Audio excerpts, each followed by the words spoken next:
Chapter 32 of Mansfield Park, by Jane Austen. Fanny had by no means forgotten Mr. Crawford when she awoke the next morning, but she remembered the purport of her note, and was not less sanguine as to its effect than she had been the night before. If Mr. Crawford would but go away! That was what she most earnestly desired, go and take his sister with him, as he was to do, and as he returned to Mansfield on purpose to do. And why it was not already done she could not devise, for Miss Crawford certainly wanted no delay. Fanny had hoped, in the course of his yesterday's visit, to hear the day named, but he had only spoken of their journey as what would take place ere long. Having so satisfactorily settled the conviction her note would convey, she could not but be astonished to see Mr. Crawford, as she accidentally did, coming up to the house again, and at an hour as early as the day before. His coming might have nothing to do with her, but she must avoid seeing him if possible, and being then on her way upstairs, she resolved there to remain, during the whole of his visit, unless actually sent for, and as Mrs. Norris was still in the house, there seemed little danger of her being wanted. She sat some time in a good deal of agitation, listening, trembling, and fearing to be sent for every moment, but as no footsteps approached the east room, she grew gradually composed, could sit down, and be able to employ herself, and able to hope that Mr. Crawford had come and would go without her being obliged to know anything of the matter. Nearly half an hour had passed, and she was growing very comfortable, when suddenly the sound of a step in regular approach was heard, a heavy step, an unusual step in that part of the house. It was her uncle's. She knew it as well as his voice. She had trembled at it often, and began to tremble again, at the idea of his coming up to speak to her, whatever might be the subject. It was indeed Sir Thomas who opened the door, and asked if she were there, and if he might come in.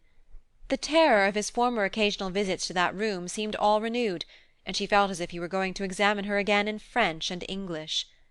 She was all attention, however, in placing a chair for him, and trying to appear honoured, and in her agitation had quite overlooked the deficiencies of her apartment, till he, stopping short as he entered, said with much surprise, "Why have you no fire to-day?"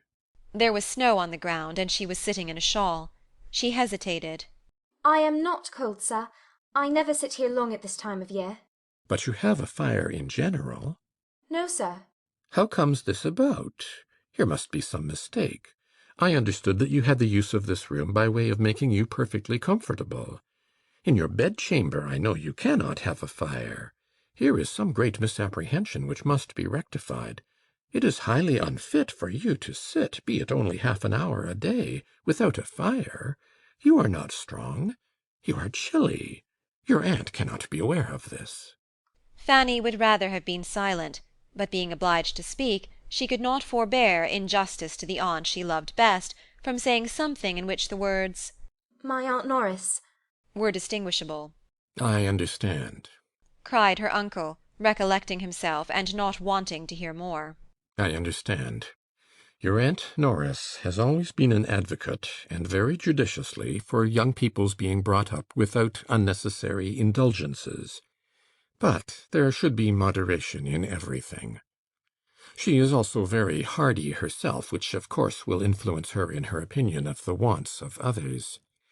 And on another account, too, I can perfectly comprehend. I know what her sentiments have always been. The principle was good in itself, but it may have been, and I believe has been, carried too far in your case.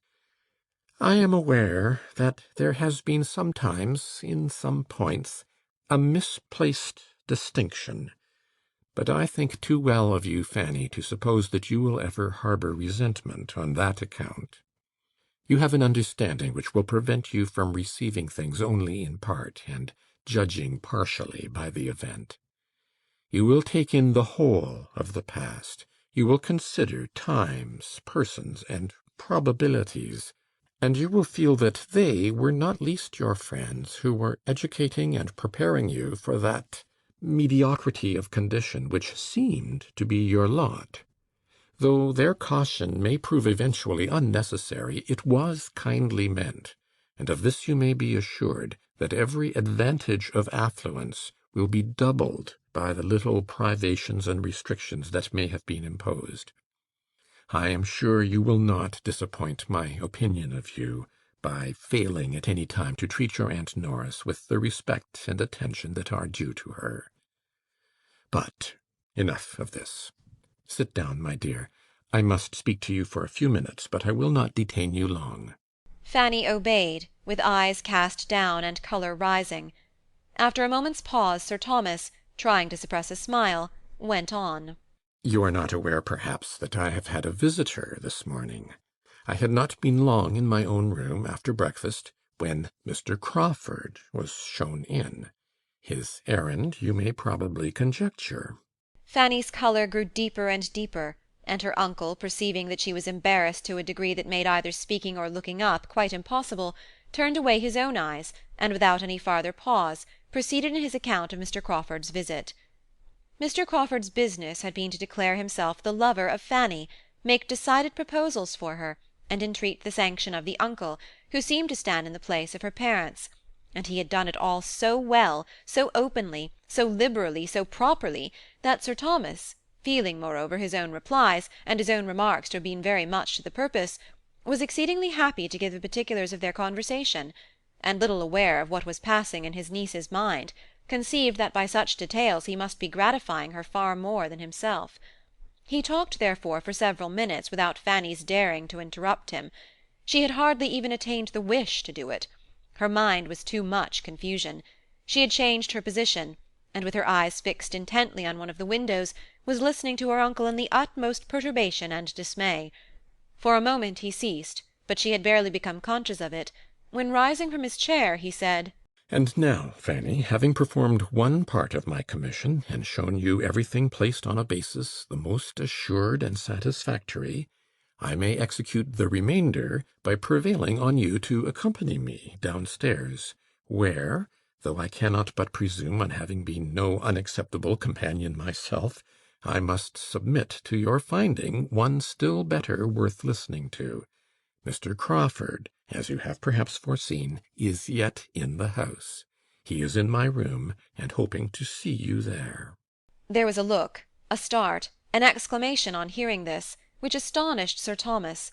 But what was his increase of astonishment on hearing her exclaim, "Oh, no, sir, I cannot, indeed I cannot go down to him. Mr. Crawford ought to know. He must know that. I told him enough yesterday to convince him. He spoke to me on this subject yesterday, and I told him without disguise that it was very disagreeable to me and quite out of my power to return his good opinion." "I do not catch your meaning," said Sir Thomas, sitting down again. "Out of your power to return his good opinion? What is all this? I know he spoke to you yesterday, and, as far as I understand, received as much encouragement to proceed as a well-judging young woman could permit herself to give. I was very much pleased with what I collected to have been your behaviour on the occasion. It showed a discretion highly to be commended. But now, when he has made his overtures so properly and honourably, what are your scruples now?"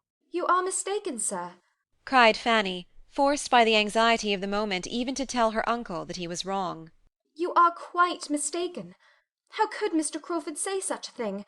I gave him no encouragement yesterday. On the contrary, I told him, I cannot recollect my exact words, but I am sure I told him that I would not listen to him, that it was very unpleasant to me in every respect, and that I begged him never to talk to me in that manner again. I am sure I said as much as that, and more. And I should have said still more, if I had been quite certain of his meaning anything seriously. But I did not like to be, I could not bear to be, imputing more than might be intended. I thought it might all pass for nothing with him." She could say no more. Her breath was almost gone. "Am I to understand," said Sir Thomas, after a few moments' silence, "that you mean to refuse Mr. Crawford?" "Yes, sir." "Refuse him? "Yes, sir." Refuse Mr. Crawford? Upon what plea? For what reason?" I cannot like him, sir, well enough to marry him." "This is very strange," said Sir Thomas, in a voice of calm displeasure. "There is something in this which my comprehension does not reach. Here is a young man wishing to pay his addresses to you, with everything to recommend him, not merely situation in life, fortune, and character, but with more than common agreeableness. with address and conversation pleasing to everybody. And he is not an acquaintance of to-day. You have now known him some time. His sister, moreover, is your intimate friend, and he has been doing that for your brother which I should suppose would have been almost sufficient recommendation to you, had there been no other. It is very uncertain when my interest might have got William on. He has done it already. Yes, said Fanny in a faint voice, and looking down with fresh shame, and she did feel almost ashamed of herself, after such a picture as her uncle had drawn, for not liking Mr. Crawford. You must have been aware, continued Sir Thomas presently. you must have been some time aware of a particularity in Mr. Crawford's manners to you. This cannot have taken you by surprise. You must have observed his attentions, and though you always received them very properly, I have no accusation to make on that head, I never perceived them to be unpleasant to you. I am half inclined to think, Fanny, that you do not quite know your own feelings. oh, yes, sir, indeed I do. His attentions were always what I did not like. Sir Thomas looked at her with deeper surprise. This is beyond me, said he. This requires explanation. Young as you are, and having seen scarcely anyone, it is hardly possible that your affections— He paused and eyed her fixedly.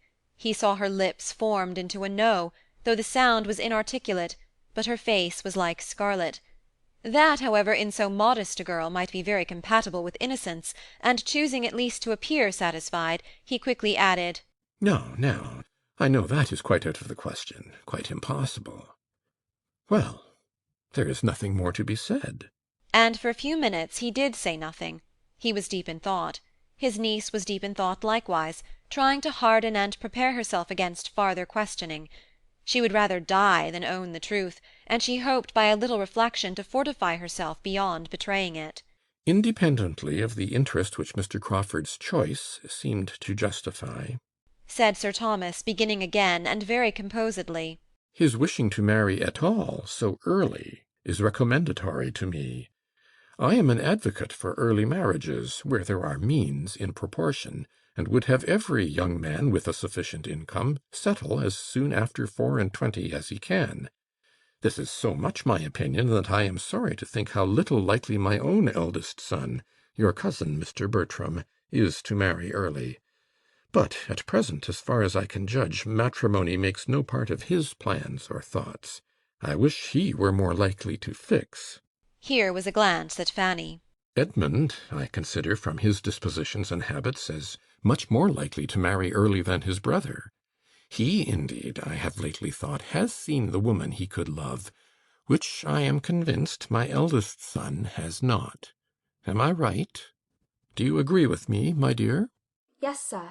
It was gently, but it was calmly said, and Sir Thomas was easy on the score of the cousins.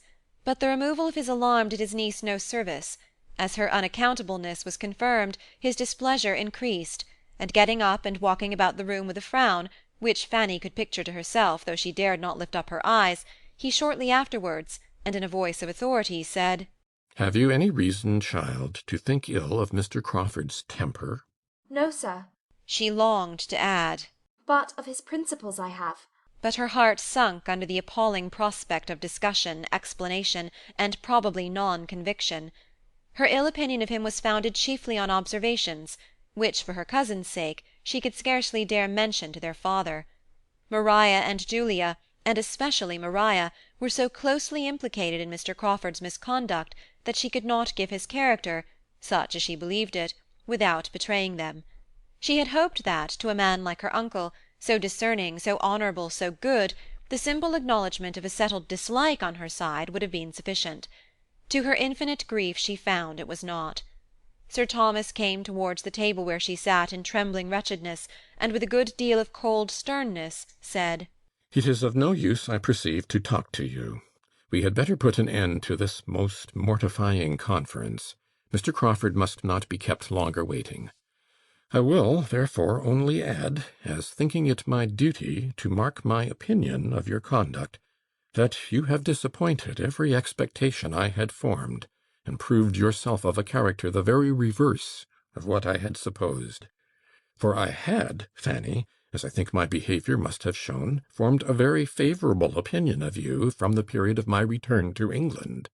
I had thought you peculiarly free from wilfulness of temper, self-conceit, and every tendency to that independence of spirit which prevails so much in modern days, even in young women, and which in young women is offensive and disgusting beyond all common offence.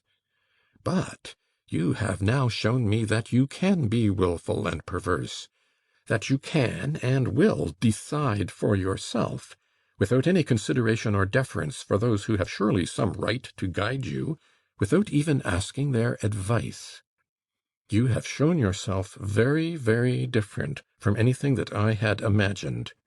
The advantage or disadvantage of your family, of your parents, your brothers and sisters, never seems to have had a moment's share in your thoughts on this occasion. How they might be benefited, how they must rejoice in such an establishment for you, is nothing to you. You think only of yourself, and because you do not feel for Mr. Crawford exactly what a young heated fancy imagines to be necessary for happiness, you resolve to refuse him at once, without wishing even for a little time to consider of it, a little more time for cool consideration, and for really examining your own inclinations, and are, in a wild fit of folly, throwing away from you such an opportunity of being settled in life, eligibly, honourably, nobly settled, as will probably never occur to you again. Here is a young man of sense, of character, of temper, of manners, and of fortune exceedingly attached to you, and seeking your hand in the most handsome and disinterested way. And let me tell you, Fanny, that you may live 18 years longer in the world without being addressed by a man of half Mr. Crawford's estate, or a 10th part of his merits. Gladly would I have bestowed either of my own daughters on him. Maria is nobly married, but had Mr. Crawford sought Julia's hand, I should have given it to him with superior and more heartfelt satisfaction than I gave Maria's to Mr. Rushworth. After half a moment's pause. And I should have been very much surprised had either of my daughters, on receiving a proposal of marriage at any time, which might carry with it only half the eligibility of this, immediately and peremptorily, and without paying my opinion or my regard the compliment of any consultation, put a decided negative on it. I should have been much surprised and much hurt by such a proceeding. I should have thought it a gross violation of duty and respect. You are not to be judged by the same rule. You do not owe me the duty of a child. But, Fanny, if your heart can acquit you of ingratitude—" He ceased. Fanny was by this time crying so bitterly that, angry as he was, he would not press that article farther. Her heart was almost broken by such a picture of what she appeared to him, by such accusations, so heavy, so multiplied, so rising in dreadful gradation. Self-willed, obstinate, selfish, and ungrateful. He thought her all this. She had deceived his expectations, she had lost his good opinion. What was to become of her? I am very sorry, said she inarticulately through her tears. I am very sorry indeed. Sorry. Yes, I hope you are sorry. And you will probably have reason to be long sorry for this day's transactions. If it were possible for me to do otherwise, said she with another strong effort. But I am so perfectly convinced that I could never make him happy, and that I should be miserable myself. Another burst of tears, but in spite of that burst, and in spite of that great black word miserable which served to introduce it, Sir Thomas began to think a little relenting, a little change of inclination might have something to do with it, and to augur favourably from the personal entreaty of the young man himself. He knew her to be very timid, and exceedingly nervous, and thought it not improbable that her mind might be in such a state as a little time, a little pressing, a little patience, and a little impatience, a judicious mixture of all on the lover's side, might work their usual effect on. If the gentleman would but persevere, if he had but love enough to persevere, Sir Thomas began to have hopes, and these reflections having passed across his mind and cheered it, "Well," said he, in a tone of becoming gravity, but of less anger. Well, child, dry up your tears. There is no use in these tears. They can do no good. You must now come downstairs with me. Mr. Crawford has been kept waiting too long already. You must give him your own answer. We cannot expect him to be satisfied with less. And you only can explain to him the grounds of that misconception of your sentiments, which, unfortunately for himself, he certainly has imbibed. I am totally unequal to it. But Fanny showed such reluctance, such misery at the idea of going down to him, that Sir Thomas, after a little consideration, judged it better to indulge her. His hopes from both gentleman and lady suffered a small depression in consequence, but when he looked at his niece and saw the state of feature and complexion which her crying had brought her into, he thought there might be as much lost as gained by an immediate interview. With a few words, therefore, of no particular meaning, he walked off by himself, leaving his poor niece to sit and cry over what had passed, with very wretched feelings. Her mind was all disorder. The past, present, future, everything was terrible. But her uncle's anger gave her the severest pain of all. Selfish and ungrateful, to have appeared so to him! She was miserable for ever. She had no one to take her part, to counsel or to speak for her. Her only friend was absent. He might have softened his father, but all, perhaps all, would think her selfish and ungrateful. She might have to endure the reproach again and again. She might hear it, or see it, or know it to exist for ever in every connection about her. She could not but feel some resentment against Mr. Crawford. Yet if he really loved her, and were unhappy too, it was all wretchedness together. In about a quarter of an hour her uncle returned. She was almost ready to faint at the sight of him. He spoke calmly, however, without austerity, without reproach, and she revived a little. There was comfort, too, in his words, as well as his manner, for he began with, Mr. Crawford is gone. He has just left me. I need not repeat what has passed. I do not want to add to anything you may now be feeling by an account of what he has felt. Suffice it that he has behaved in the most gentlemanlike and generous manner, and has confirmed me in a most favourable opinion of his understanding, heart, and temper. Upon my representation of what you were suffering, he immediately and with the greatest delicacy ceased to urge to see you for the present. here Fanny, who had looked up, looked down again. Of course, Continued her uncle, it cannot be supposed but that he should request to speak with you alone, be it only for 5 minutes. A request too natural, a claim too just, to be denied. But there is no time fixed. Perhaps tomorrow, or whenever your spirits are composed enough. For the present, you have only to tranquillize yourself. Check these tears. They do but exhaust you. If, as I am willing to suppose, you wish to show me any observance, you will not give way to these emotions, but endeavour to reason yourself into a stronger frame of mind. I advise you to go out. The air will do you good. Go out for an hour on the gravel. You will have the shrubbery to yourself, and will be the better for air and exercise. And, Fanny, turning back again for a moment, I shall make no mention below of what has passed. I shall not even tell your Aunt Bertram. There is no occasion for spreading the disappointment. Say nothing about it yourself. this was an order to be most joyfully obeyed. This was an act of kindness which Fanny felt at her heart. To be spared from her Aunt Norris's interminable reproaches! He left her in a glow of gratitude. Anything might be bearable rather than such reproaches. Even to see Mr. Crawford would be less overpowering. She walked out directly as her uncle recommended, and followed his advice throughout, as far as she could, did check her tears, did earnestly try to compose her spirits and strengthen her mind. She wished to prove to him that she did desire his comfort, and sought to regain his favour, and he had given her another strong motive for exertion, in keeping the whole affair from the knowledge of her aunts. Not to excite suspicion by her look or manner was now an object worth attaining, and she felt equal to almost anything that might save her from her Aunt Norris. She was struck, quite struck, when, on returning from her walk and going into the east room again, the first thing which caught her eye was a fire lighted and burning. A fire! It seemed too much. just at that time to be giving her such an indulgence was exciting even painful gratitude. She wondered that Sir Thomas could have leisure to think of such a trifle again, but she soon found from the voluntary information of the housemaid, who came in to attend it, that so it was to be every day. Sir Thomas had given orders for it. I must be a brute indeed if I can be really ungrateful, said she in soliloquy.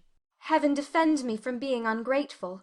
She saw nothing more of her uncle, nor of her Aunt Norris, till they met at dinner. Her uncle's behaviour to her was then nearly as possible what it had been before, and she was sure that he did not mean there should be any change, and that it was only her own conscience that could fancy any, but her aunt was soon quarrelling with her, and when she found how much and how unpleasantly her having only walked out without her aunt's knowledge could be dwelt on, she felt all the reason she had to bless the kindness which saved her from the same spirit of reproach exerted on a more momentous subject. If I had known you were going out, I should have got you just to go as far as my house with some orders for Nanny, said she, which I have since, to my very great inconvenience, been obliged to go and carry myself. I could very ill spare the time, and you might have saved me the trouble if you would only have been so good as to let us know you were going out. It would have made no difference to you, I suppose, whether you had walked in the shrubbery or gone to my house. I recommended the shrubbery to Fanny as the driest place, said Sir Thomas. Oh, said Mrs. Norris with a moment's check. That was very kind of you, Sir Thomas. But you do not know how dry the path is to my house. Fanny would have had quite as good a walk there, I assure you, with the advantage of being of some use, and obliging her aunt. It is all her fault. If she would but have let us know she was going out. But there is a something about Fanny, I have often observed it before. She likes to go her own way to work. She does not like to be dictated to. She takes her own independent walk whenever she can. She certainly has a little spirit of secrecy and independence and nonsense about her, which I would advise her to get the better of. As a general reflection on Fanny, Sir Thomas thought nothing could be more unjust, though he had been so lately expressing the same sentiments himself, and he tried to turn the conversation, tried repeatedly before he could succeed, for Mrs. Norris had not discernment enough to perceive, either now or at any other time, to what degree he thought well of his niece, or how very far he was from wishing to have his own children's merits set off by the depreciation of hers. She was talking at Fanny, and resenting this private walk half through the dinner. It was over, however, at last, and the evening set in with more composure to Fanny, and more cheerfulness of spirits than she could have hoped for, after so stormy a morning. But she trusted, in the first place, that she had done right, that her judgment had not misled her.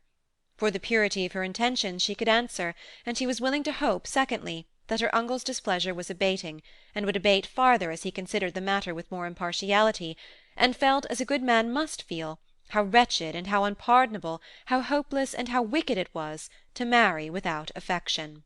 When the meeting with which she was threatened for the morrow was past, she could not but flatter herself that the subject would be finally concluded, and Mr. Crawford once gone from Mansfield, that everything would soon be as if no such subject had existed.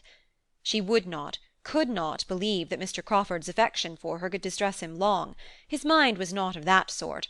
London would soon bring its cure. In London he would soon learn to wonder at his infatuation, and be thankful for the right reason in her which had saved him from its evil consequences. While Fanny's mind was engaged in these sort of hopes, her uncle was, soon after tea, called out of the room, an occurrence too common to strike her, and she thought nothing of it, till the butler reappeared 10 minutes afterwards, and advancing directly toward herself, said, "Sir Thomas wishes to speak with you, ma'am, in his own room." Then it occurred to her what might be going on. A suspicion rushed over her mind which drove the colour from her cheeks, but instantly rising, she was preparing to obey, when Mrs. Norris called out, "Stay, stay, Fanny! What are you about? Where are you going? Don't be in such a hurry. Depend upon it, it is not you who are wanted. Depend upon it, it is me." looking at the butler. "But you are so very eager to put yourself forward. What should Sir Thomas want you for? It is me, Baddeley, you mean. I am coming this moment. You mean me, Baddeley, I am sure. Sir Thomas wants me, not Miss Price." But Baddeley was stout. "No, ma'am, it is Miss Price. I am certain of its being Miss Price." And there was a half-smile with the words, which meant, "I do not think you would answer the purpose at all."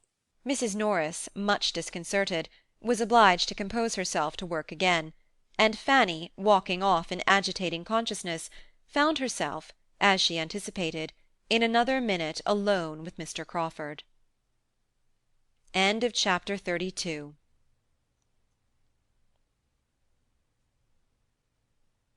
Chapter 33 of Mansfield Park, by Jane Austen.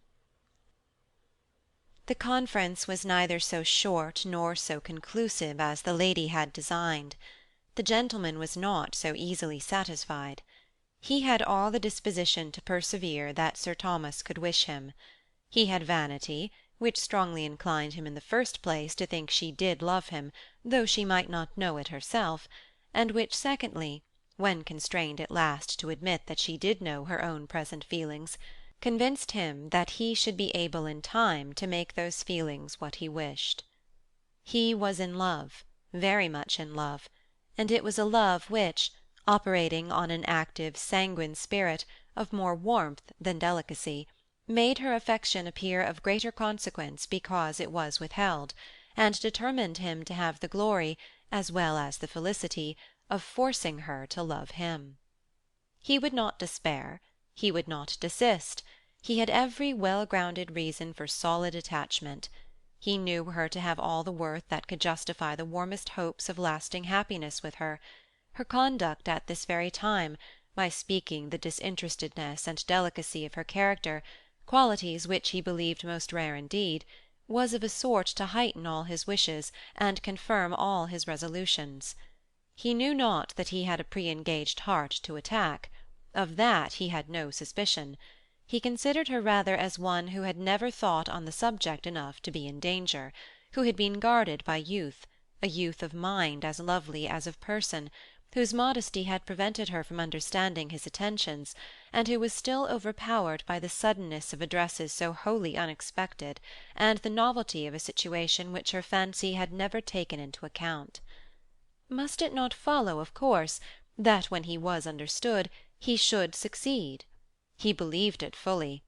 Love such as his, in a man like himself, must with perseverance secure a return, and at no great distance, and he had so much delight in the idea of obliging her to love him in a very short time, that her not loving him now was scarcely regretted. A little difficulty to be overcome was no evil to Henry Crawford. He rather derived spirits from it. He had been apt to gain hearts too easily. His situation was new and animating. To Fanny, however, who had known too much opposition all her life to find any charm in it, all this was unintelligible. She found that he did mean to persevere, but how he could, after such language from her as she felt herself obliged to use, was not to be understood. She told him that she did not love him, could not love him, was sure she should never love him, that such a change was quite impossible, that the subject was most painful to her, that she must entreat him never to mention it again, to allow her to leave him at once, and let it be considered as concluded for ever. And when farther pressed, had added that in her opinion their dispositions were so totally dissimilar as to make mutual affection incompatible, and that they were unfitted for each other by nature, education, and habit.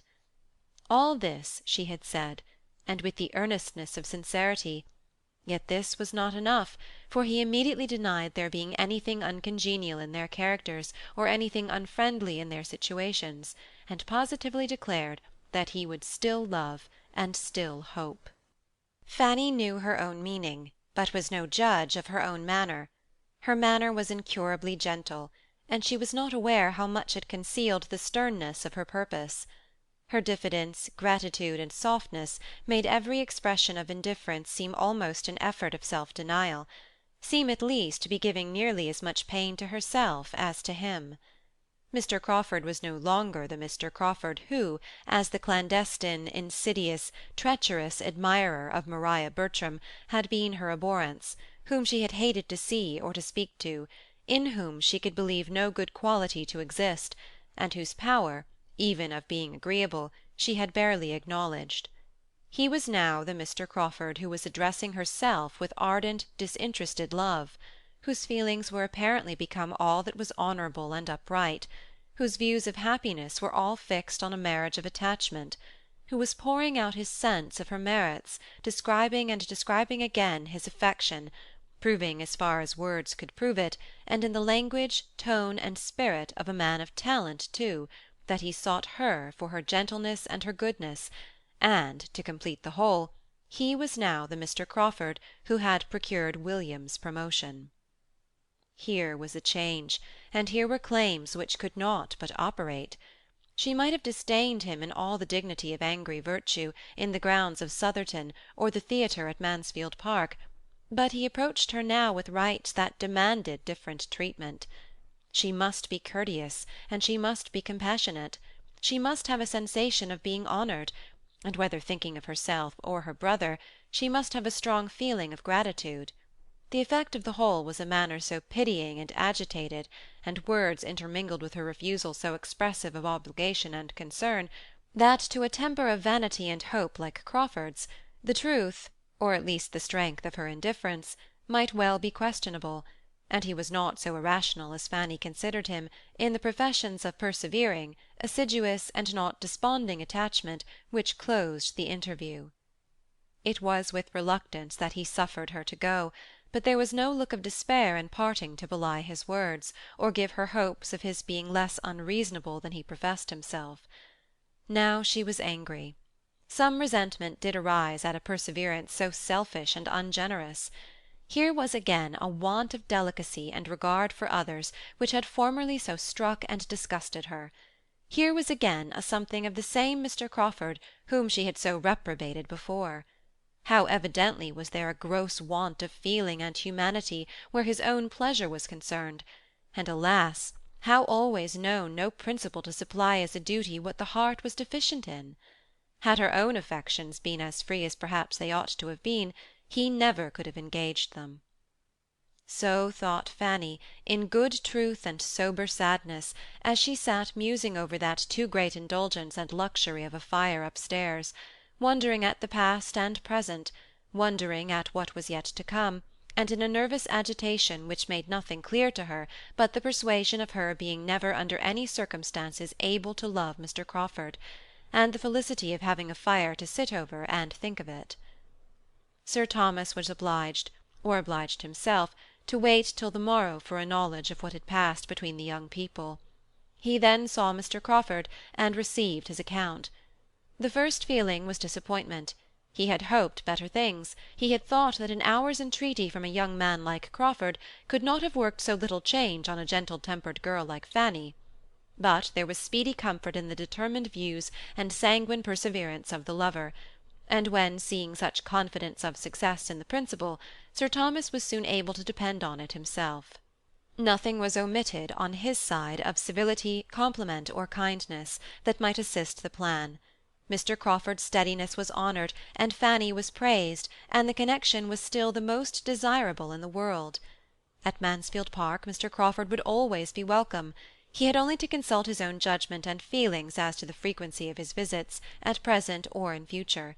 In all his niece's family and friends there could be but one opinion, one wish on the subject. The influence of all who loved her must incline one way. Everything was said that could encourage, every encouragement received with grateful joy, and the gentlemen parted the best of friends.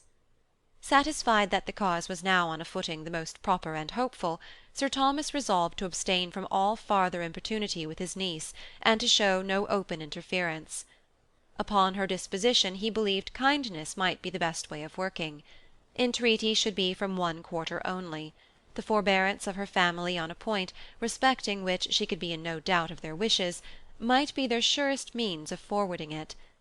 Accordingly, on this principle, Sir Thomas took the first opportunity of saying to her, with a mild gravity, intended to be overcoming, "Well, Fanny, I have seen Mr. Crawford again, and learned from him exactly how matters stand between you. He is a most extraordinary young man, and whatever the event, you must feel that you have created an attachment of no common character. Though young as you are, and little acquainted with the transient, varying, unsteady nature of love as it generally exists, you cannot be struck as I am with all that is wonderful in a perseverance of this sort against discouragement. With him it is entirely a matter of feeling. He claims no merit in it, perhaps is entitled to none. Yet, having chosen so well, his constancy has a respectable stamp. Had his choice been less unexceptionable, I should have condemned his persevering. Indeed, sir, said Fanny. I am very sorry that Mr. Crawford should continue to know that it is paying me a very great compliment, and I feel most undeservedly honoured. But I am so perfectly convinced, and I have told him so, that it never will be in my power. My dear, Interrupted Sir Thomas. there is no occasion for this. Your feelings are as well known to me as my wishes and regrets must be to you. There is nothing more to be said or done. From this hour the subject is never to be revived between us. You will have nothing to fear or to be agitated about. You cannot suppose me capable of trying to persuade you to marry against your inclinations. Your happiness and advantage are all that I have in view, and nothing is required of you but to bear with Mr. Crawford's endeavours to convince you that they may not be incompatible with his. He proceeds at his own risk. You are on safe ground. I have engaged for your seeing him whenever he calls, as you might have done had nothing of this sort occurred. You will see him with the rest of us, in the same manner, and, as much as you can, dismissing the recollection of everything unpleasant. He leaves Northamptonshire so soon that even this slight sacrifice cannot be often demanded. The future must be very uncertain. And now, my dear Fanny, this subject is closed between us. The promised departure was all that Fanny could think of with much satisfaction. Her uncle's kind expressions, however, and forbearing manner, were sensibly felt, and when she considered how much of the truth was unknown to him, she believed she had no right to wonder at the line of conduct he pursued. He, who had married a daughter to Mr. Rushworth, romantic delicacy was certainly not to be expected from him. She must do her duty, and trust that time might make her duty easier than it now was. She could not, though only 18, suppose Mr. Crawford's attachment would hold out for ever. She could not but imagine that steady, unceasing discouragement from herself would put an end to it in time. How much she might, in her own fancy, allot for its dominion is another concern. It would not be fair to inquire into a young lady's exact estimate of her own perfections.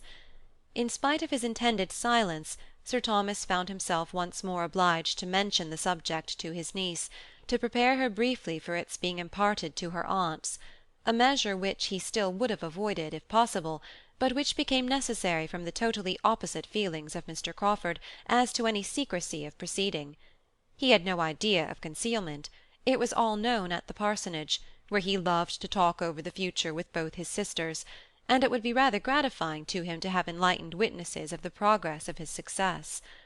When Sir Thomas understood this, he felt the necessity of making his own wife and sister-in-law acquainted with the business without delay, though, on Fanny's account, he almost dreaded the effect of the communication to Mrs. Norris as much as Fanny herself. He deprecated her mistaken but well-meaning zeal.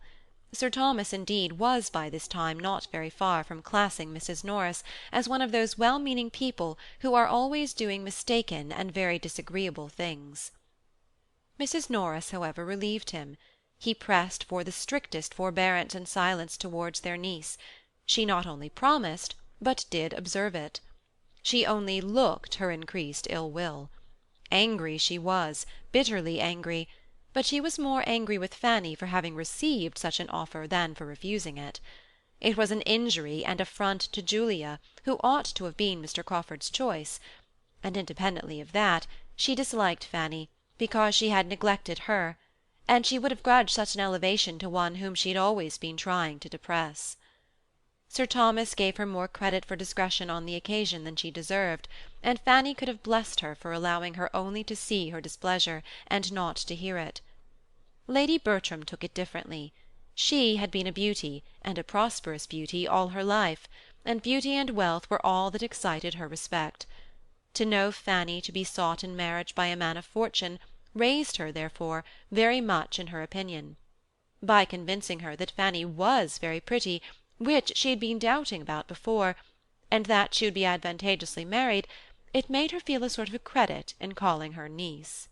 "Well, Fanny," said she, as soon as they were alone together afterwards, and she really had known something like impatience to be alone with her, and her countenance, as she spoke, had extraordinary animation. "Well, Fanny, I have had a very agreeable surprise this morning.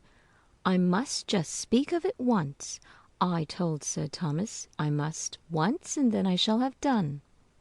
I give you joy, my dear niece." And looking at her complacently, she added, We certainly are a handsome family. Fanny coloured, and doubted at first what to say, when, hoping to assail her on her vulnerable side, she presently answered, My dear aunt, you cannot wish me to do differently from what I have done, I am sure. You cannot wish me to marry, for you would miss me, should not you? Yes, I am sure you would miss me too much for that. No, my dear, I should not think of missing you when such an offer as this comes in your way. I could do very well without you, if you were married to a man of such good estate as Mr. Crawford.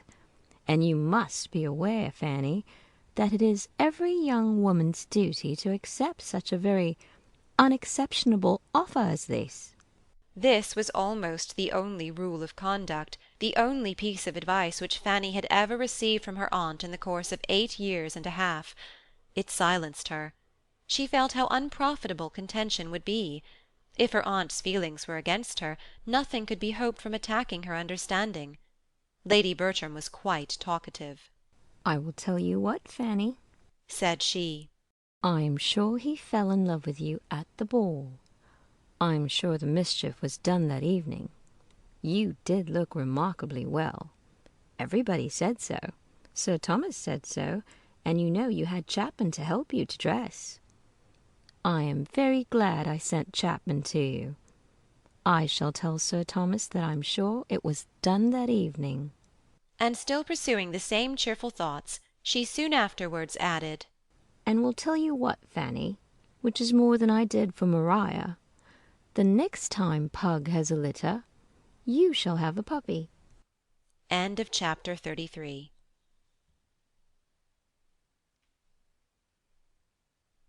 Chapter 34 of Mansfield Park, by Jane Austen. Edmund had great things to hear on his return. Many surprises were awaiting him.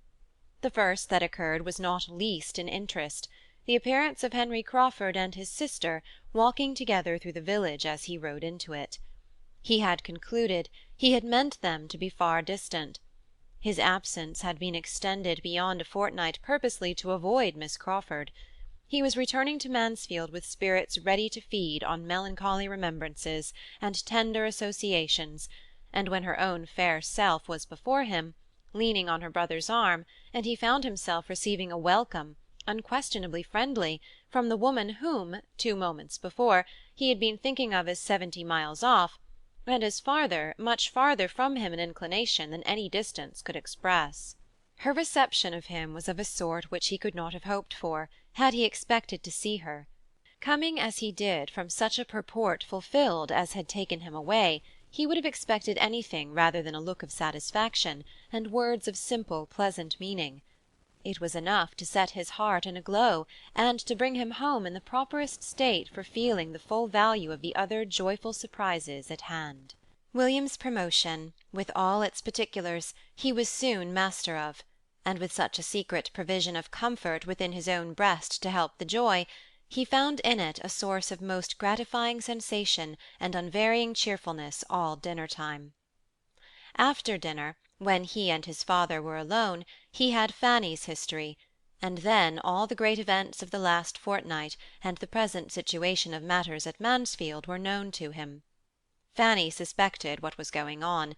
They sat so much longer than usual in the dining-parlour that she was sure they must be talking of her, and when tea at last brought them away, and she was to be seen by Edmund again, she felt dreadfully guilty. He came to her, sat down by her, took her hand and pressed it kindly, and at that moment she thought that, but for the occupation and the scene which the tea-things afforded, she must have betrayed her emotion in some unpardonable excess. He was not intending, however, by such action to be conveying to her that unqualified approbation and encouragement which her hopes drew from it. It was designed only to express his participation in all that interested her, and to tell her that he had been hearing what quickened every feeling of affection. He was, in fact, entirely on his father's side of the question. His surprise was not so great as his father's at her refusing Crawford, because, so far from supposing her to consider him with anything like a preference, he had always believed it to be rather the reverse, and could imagine her to be taken perfectly unprepared. But Sir Thomas could not regard the connection as more desirable than he did. It had every recommendation to him, and while honouring her for what she had done under the influence of her present indifference, honouring her in rather stronger terms than Sir Thomas could quite echo, he was most earnest in hoping, and sanguine in believing, that it would be a match at last, and that, united by mutual affection, it would appear that their dispositions were as exactly fitted to make them blessed in each other as he was now beginning seriously to consider them. Crawford had been too precipitate. He had not given her time to attach herself. He had begun at the wrong end. With such powers as his, however, and such a disposition as hers, Edmund trusted that everything would work out a happy conclusion. Meanwhile he saw enough of Fanny's embarrassment to make him scrupulously guard against exciting it a second time by any word or look or movement. Crawford called the next day, and on the score of Edmund's return Sir Thomas felt himself more than licensed to ask him to stay to dinner. It was really a necessary compliment. He stayed, of course, and Edmund had then ample opportunity for observing how he sped with Fanny, and what degree of immediate encouragement for him might be extracted from her manners. And it was so little, so very, very little, every chance, every possibility of it resting upon her embarrassment only. If there was not hope in her confusion, there was hope in nothing else. That he was almost ready to wonder at his friend's perseverance. Fanny was worth it all. He held her to be worth every effort of patience, every exertion of mind, but he did not think he could have gone on himself with any woman breathing without something more to warm his courage than his eyes could discern in hers. He was very willing to hope that Crawford saw clearer, and this was the most comfortable conclusion for his friend that he could come to from all he observed to pass before, and at, and after dinner. In the evening a few circumstances occurred which he thought more promising. When he and Crawford walked into the drawing-room, his mother and Fanny were sitting as intently and silently at work as if there were nothing else to care for. Edmund could not help noticing their apparently deep tranquillity. "We have not been so silent all the time," replied his mother. "Fanny has been reading to me, and only put the book down upon hearing you coming." And sure enough there was a book on the table which had the air of being very recently closed, a volume of Shakespeare. "She often reads to me out of those books, and she was in the middle of a very fine speech of that man's— what's his name, Fanny? When we heard your footsteps." Crawford took the volume. "Let me have the pleasure of finishing that speech to your ladyship," said he. "I shall find it immediately." And by carefully giving way to the inclination of the leaves, he did find it, or within a page or two, quite near enough to satisfy Lady Bertram, who assured him, as soon as he mentioned the name of Cardinal Wolsey, that he had got the very speech. Not a look or an offer of help had Fanny given, not a syllable for or against. All her attention was for her work. She seemed determined to be interested by nothing else. But taste was too strong in her. She could not abstract her mind 5 minutes. She was forced to listen. His reading was capital, and her pleasure in good reading extreme. To good reading, however, she had been long used. Her uncle read well, her cousins all, Edmund very well, but in Mr. Crawford's reading there was a variety of excellence beyond what she had ever met with.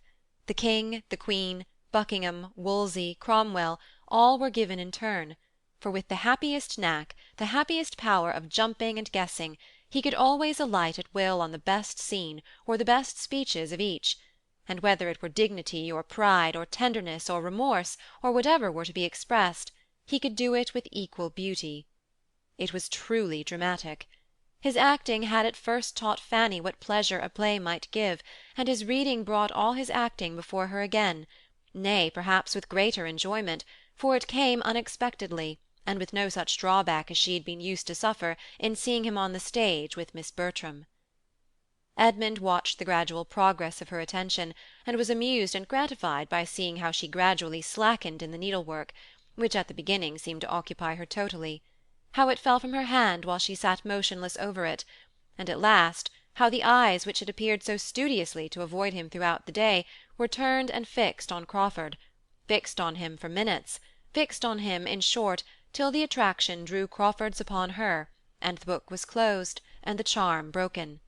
Then she was shrinking again into herself, and blushing and working as hard as ever, but it had been enough to give Edmund encouragement for his friend, and as he cordially thanked him, he hoped to be expressing Fanny's secret feelings too. "That play must be a favourite with you," said he. "You read as if you knew it well." It will be a favourite, I believe, from this hour, replied Crawford. But I do not think I have had a volume of Shakespeare in my hand before since I was 15. I once saw Henry VIII acted, or I have heard of it from somebody who did, I am not certain which, but Shakespeare one gets acquainted with without knowing how. It is a part of an Englishman's constitution. His thoughts and beauties are so spread abroad that one touches them everywhere. One is intimate with him by instinct. No man of any brain can open a good part of one of his plays without falling into the flow of his meaning immediately. "No doubt one is familiar with Shakespeare in a degree," said Edmund. "from one's earliest years. His celebrated passages are quoted by everybody. They are in half the books we open, and we all talk Shakespeare, use his similes, and describe with his descriptions. But this is totally distinct from giving his sense as you gave it. To know him in bits and scraps is common enough. To know him pretty thoroughly is perhaps not uncommon, but to read him well aloud is no everyday talent." "Sir, you do me honour," was Crawford's answer, with a bow of mock gravity. Both gentlemen had a glance at Fanny, to see if a word of accordant praise could be extorted from her, yet both feeling that it could not be. Her praise had been given in her attention. That must content them. Lady Bertram's admiration was expressed, and strongly too. "It was really like being at a play," said she. "I wish Sir Thomas had been here." Crawford was excessively pleased. If Lady Bertram, with all her incompetency and languor, could feel this, the interference of what her niece, alive and enlightened as she was, must feel, was elevating. "You have a great turn for acting, I'm sure, Mr. Crawford," said her ladyship soon afterwards. "And I will tell you what, I think you will have a theatre, some time or other, at your house in Norfolk. I mean, when you are settled there. I do indeed. I think you will fit up a theatre at your house in Norfolk." "Do you, ma'am?" cried he, with quickness. "No, no, that will never be. Your ladyship is quite mistaken. No theatre at Everingham. Oh, no." And he looked at Fanny with an expressive smile, which evidently meant, "That lady will never allow a theatre at Everingham." Edmund saw it all, and saw Fanny so determined not to see it, as to make it clear that the voice was enough to convey the full meaning of the protestation, and such a quick consciousness of compliment, such a ready comprehension of a hint, he thought, was rather favourable than not. The subject of reading aloud was farther discussed.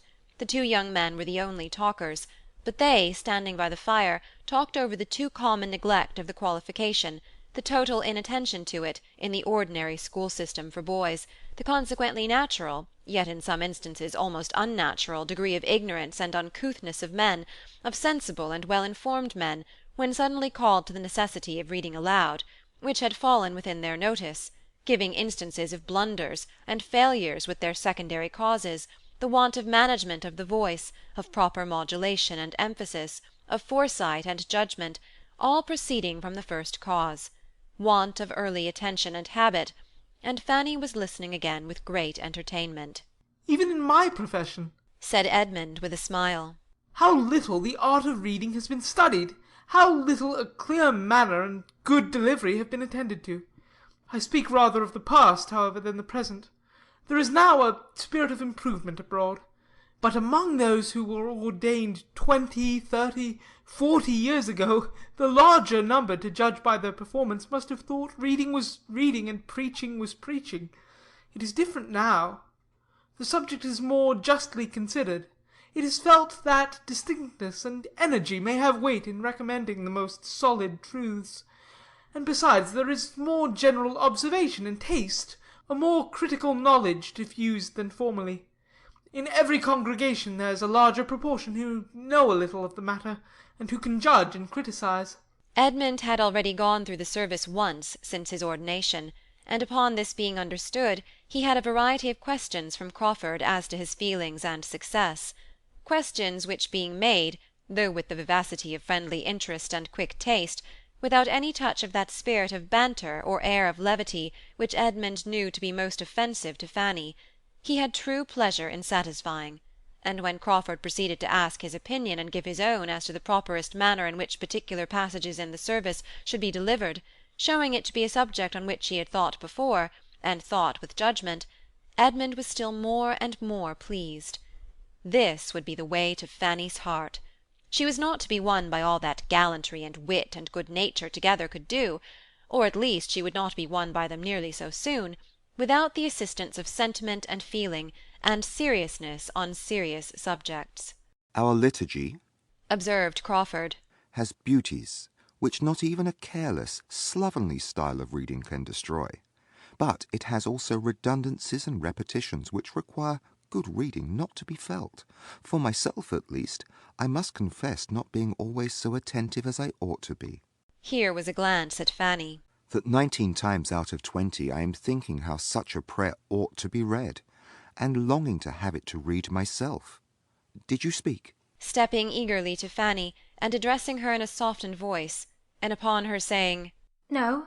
he added, Are you sure you did not speak? I saw your lips move. I fancied you might be going to tell me I ought to be more attentive, and not allow my thoughts to wander. Are not you going to tell me so? No, indeed. You know your duty too well for me to... even supposing...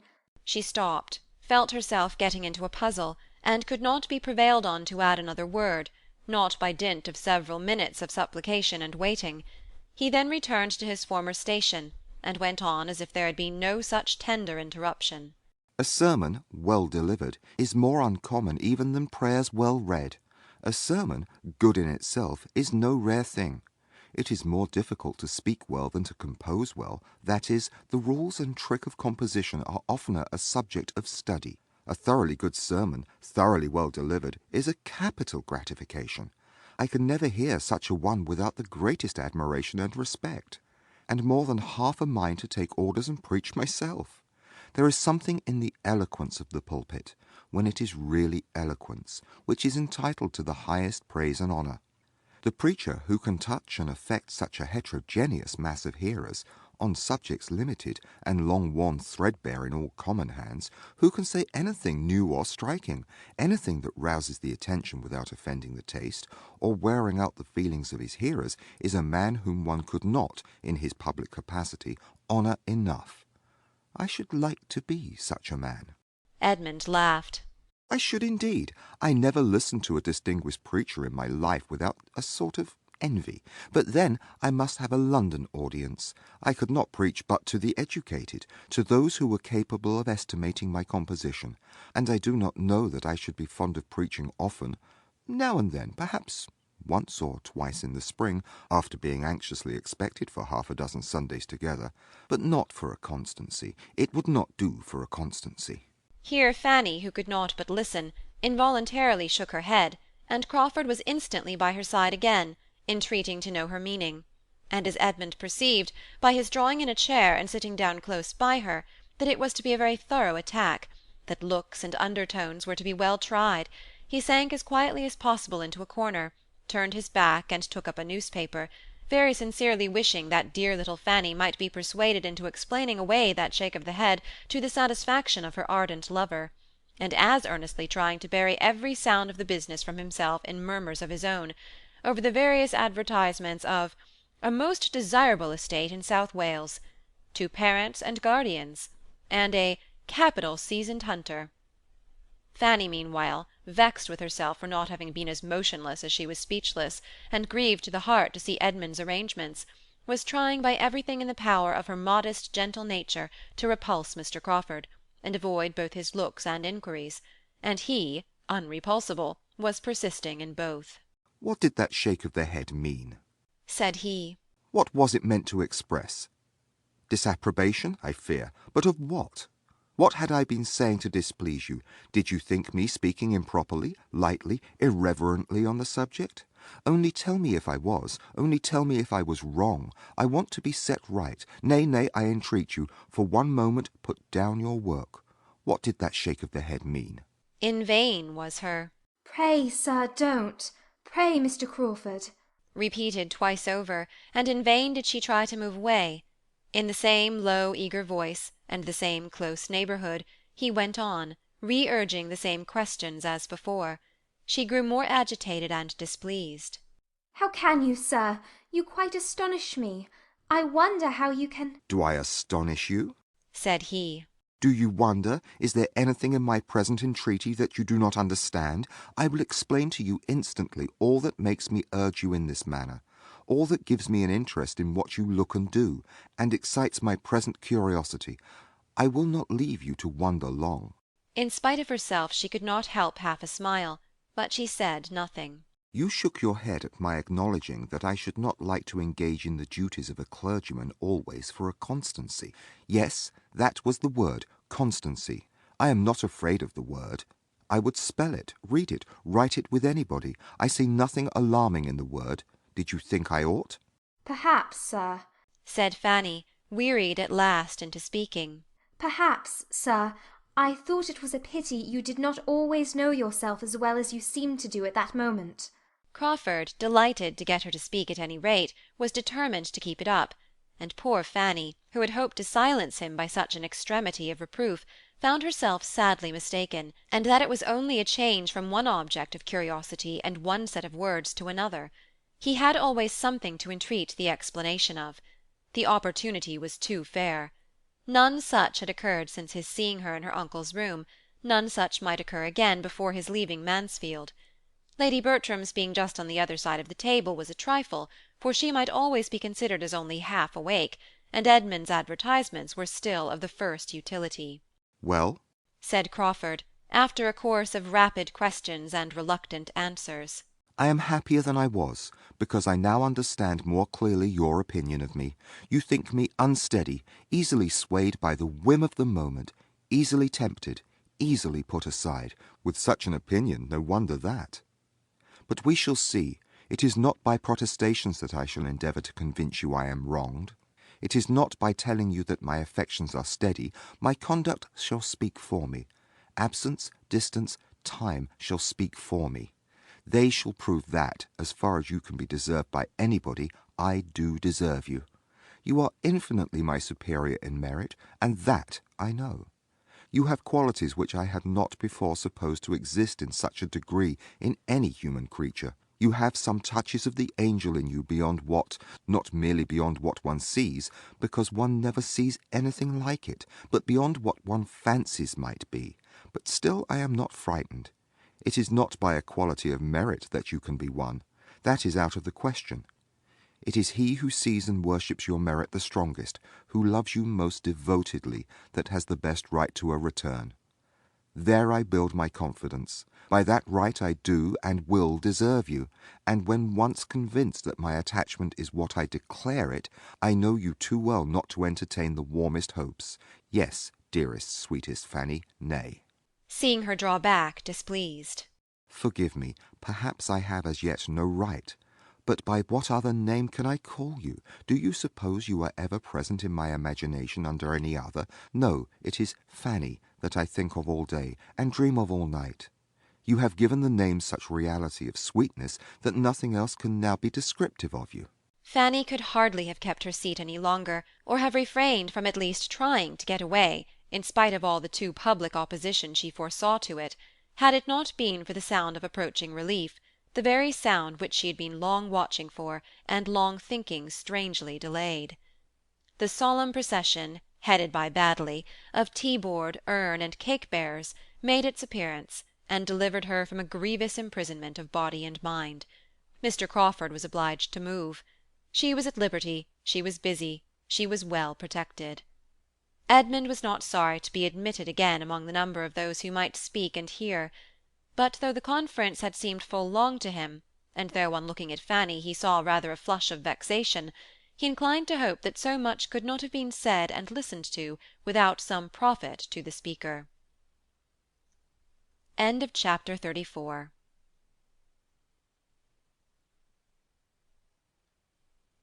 Chapter 35 of Mansfield Park, by Jane Austen.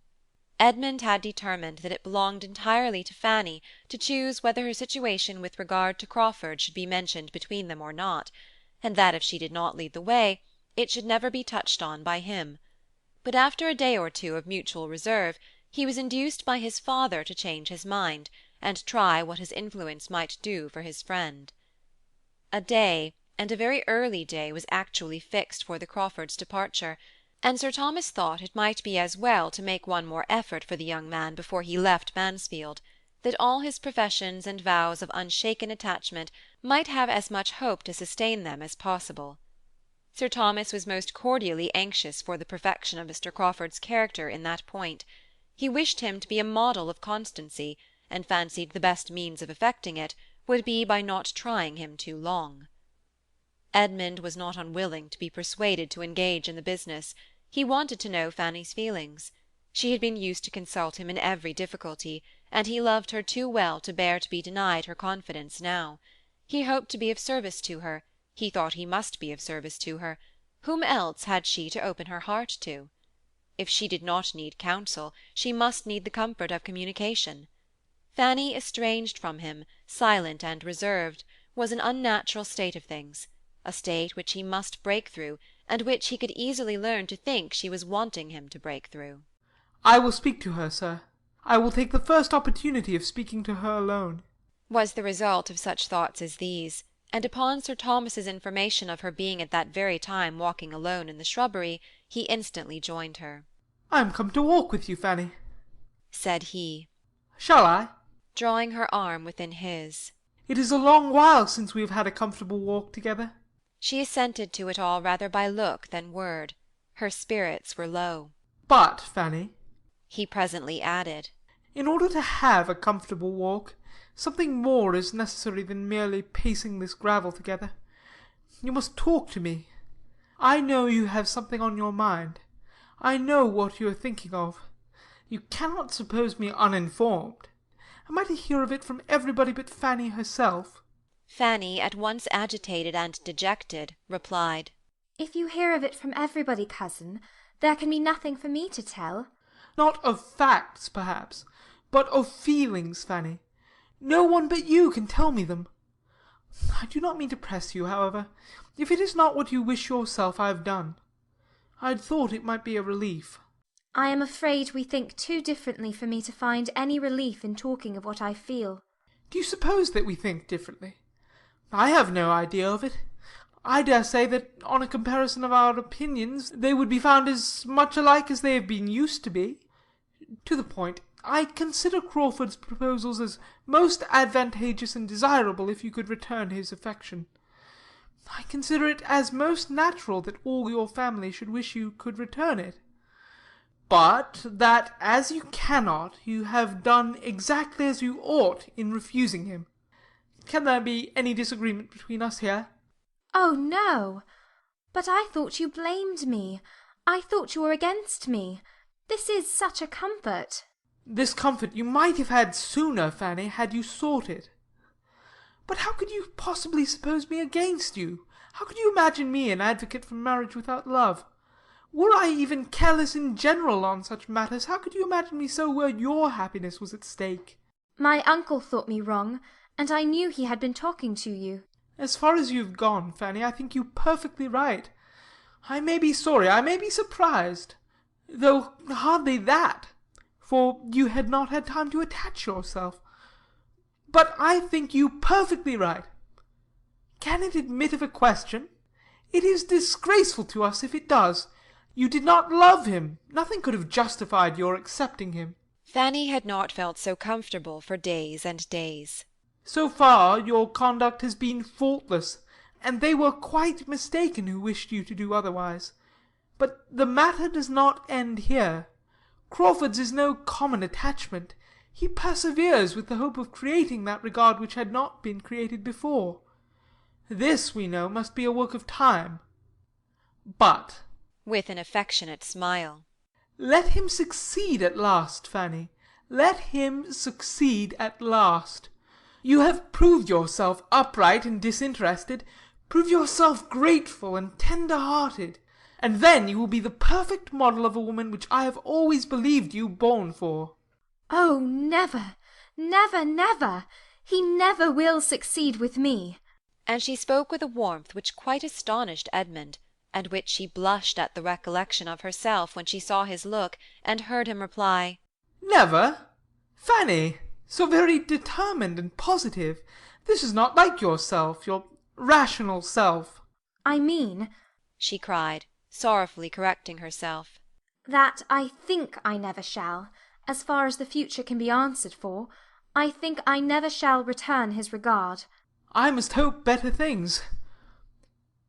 I am aware, more aware than Crawford can be, that the man who means to make you love him, you having due notice of his intentions, must have very uphill work, for there are all your early attachments and habits in battle array, and before he can get your heart for his own use, he has to unfasten it from all the holds upon things animate and inanimate, which so many years' growth have confirmed, and which are considerably tightened for the moment by the very idea of separation. I know that the apprehension of being forced to quit Mansfield will for a time be arming you against him. I wish he had not been obliged to tell you what he was trying for. I wish he had known you as well as I do, Fanny. Between us, I think we should have won you. My theoretical and his practical knowledge together could not have failed. He should have worked upon my plans. I must hope, however, that time, proving him, as I firmly believe it will, to deserve you by his steady affection, will give him his reward. I cannot suppose that you have not the wish to love him, the natural wish of gratitude. You must have some feeling of that sort. You must be sorry for your own indifference. We are so totally unlike, said Fanny, avoiding a direct answer. We are so very, very different in all our inclinations and ways, that I consider it as quite impossible we should ever be tolerably happy together, even if I could like him. There never were two people more dissimilar. We have not one taste in common. We should be miserable. You are mistaken, Fanny. The dissimilarity is not so strong. You are quite enough alike. You have tastes in common. You have moral and literary tastes in common. You have both warm hearts and benevolent feelings. And, Fanny, who that heard him read and saw you listen to Shakespeare the other night will think you unfitted as companions?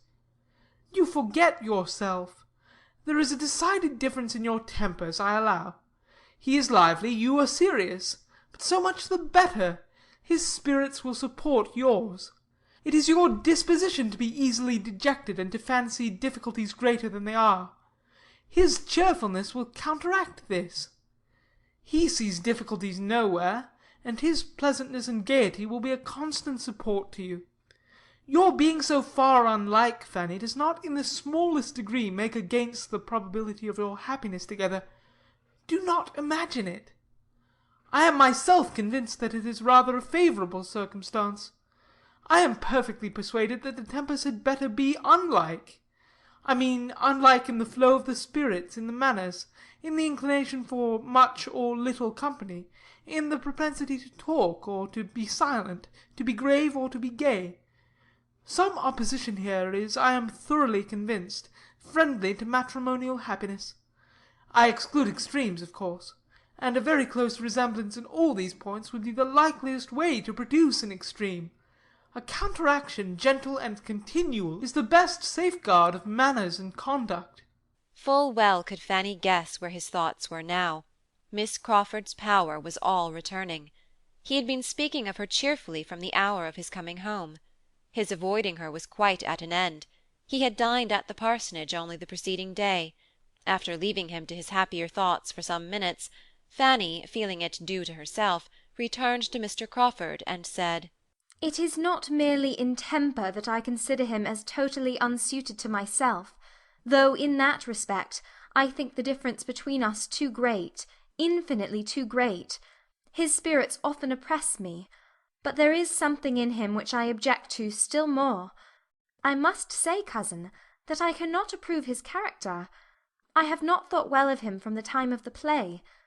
I then saw him behaving, as it appeared to me, so very improperly and unfeelingly, I may speak of it now because it is all over, so improperly by poor Mr. Rushworth, not seeming to care how he exposed or hurt him, and paying attentions to my cousin Maria, which, in short, at the time of the play, I received an impression which will never be got over. My dear Fanny, replied Edmund, scarcely hearing her to the end, let us not, any of us, be judged by what we appeared at that time of general folly. The time of the play is a time which I hate to recollect. Maria was wrong, Crawford was wrong, we were all wrong together, but none so wrong as myself. Compared with me, all the rest were blameless. I was playing the fool with my eyes open.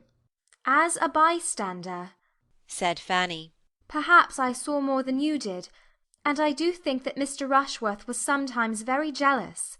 Very possibly. No wonder. Nothing could be more improper than the whole business.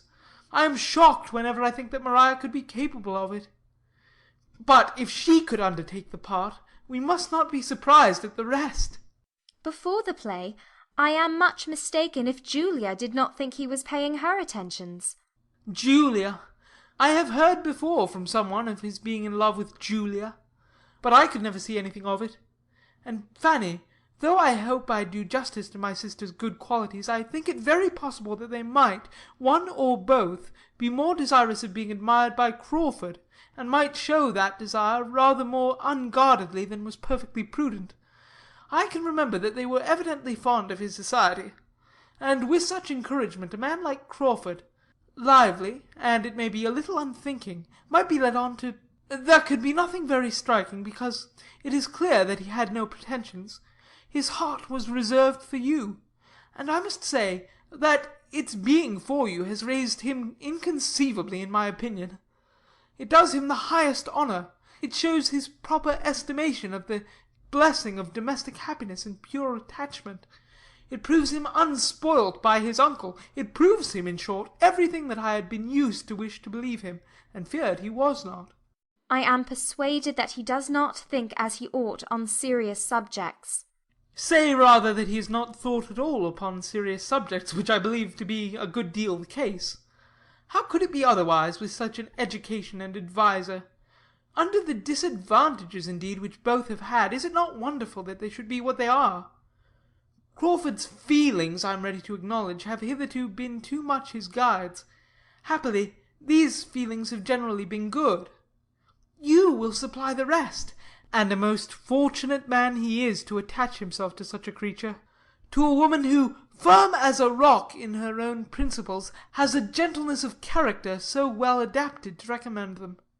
He has chosen his partner indeed with a rare felicity. He will make you happy, Fanny, I know he will make you happy. But you will make him everything. I would not engage in such a charge, cried Fanny in a shrinking accent. In such an office of high responsibility. As usual, believing yourself unequal to anything. Fancying everything too much for you.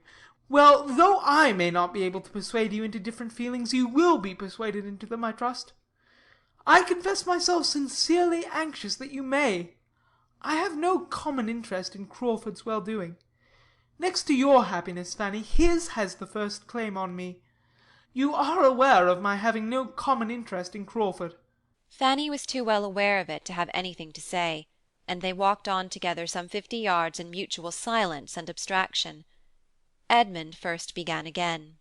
I was very much pleased by her manner of speaking of it yesterday. Particularly pleased because I had not depended upon her seeing everything in so just a light.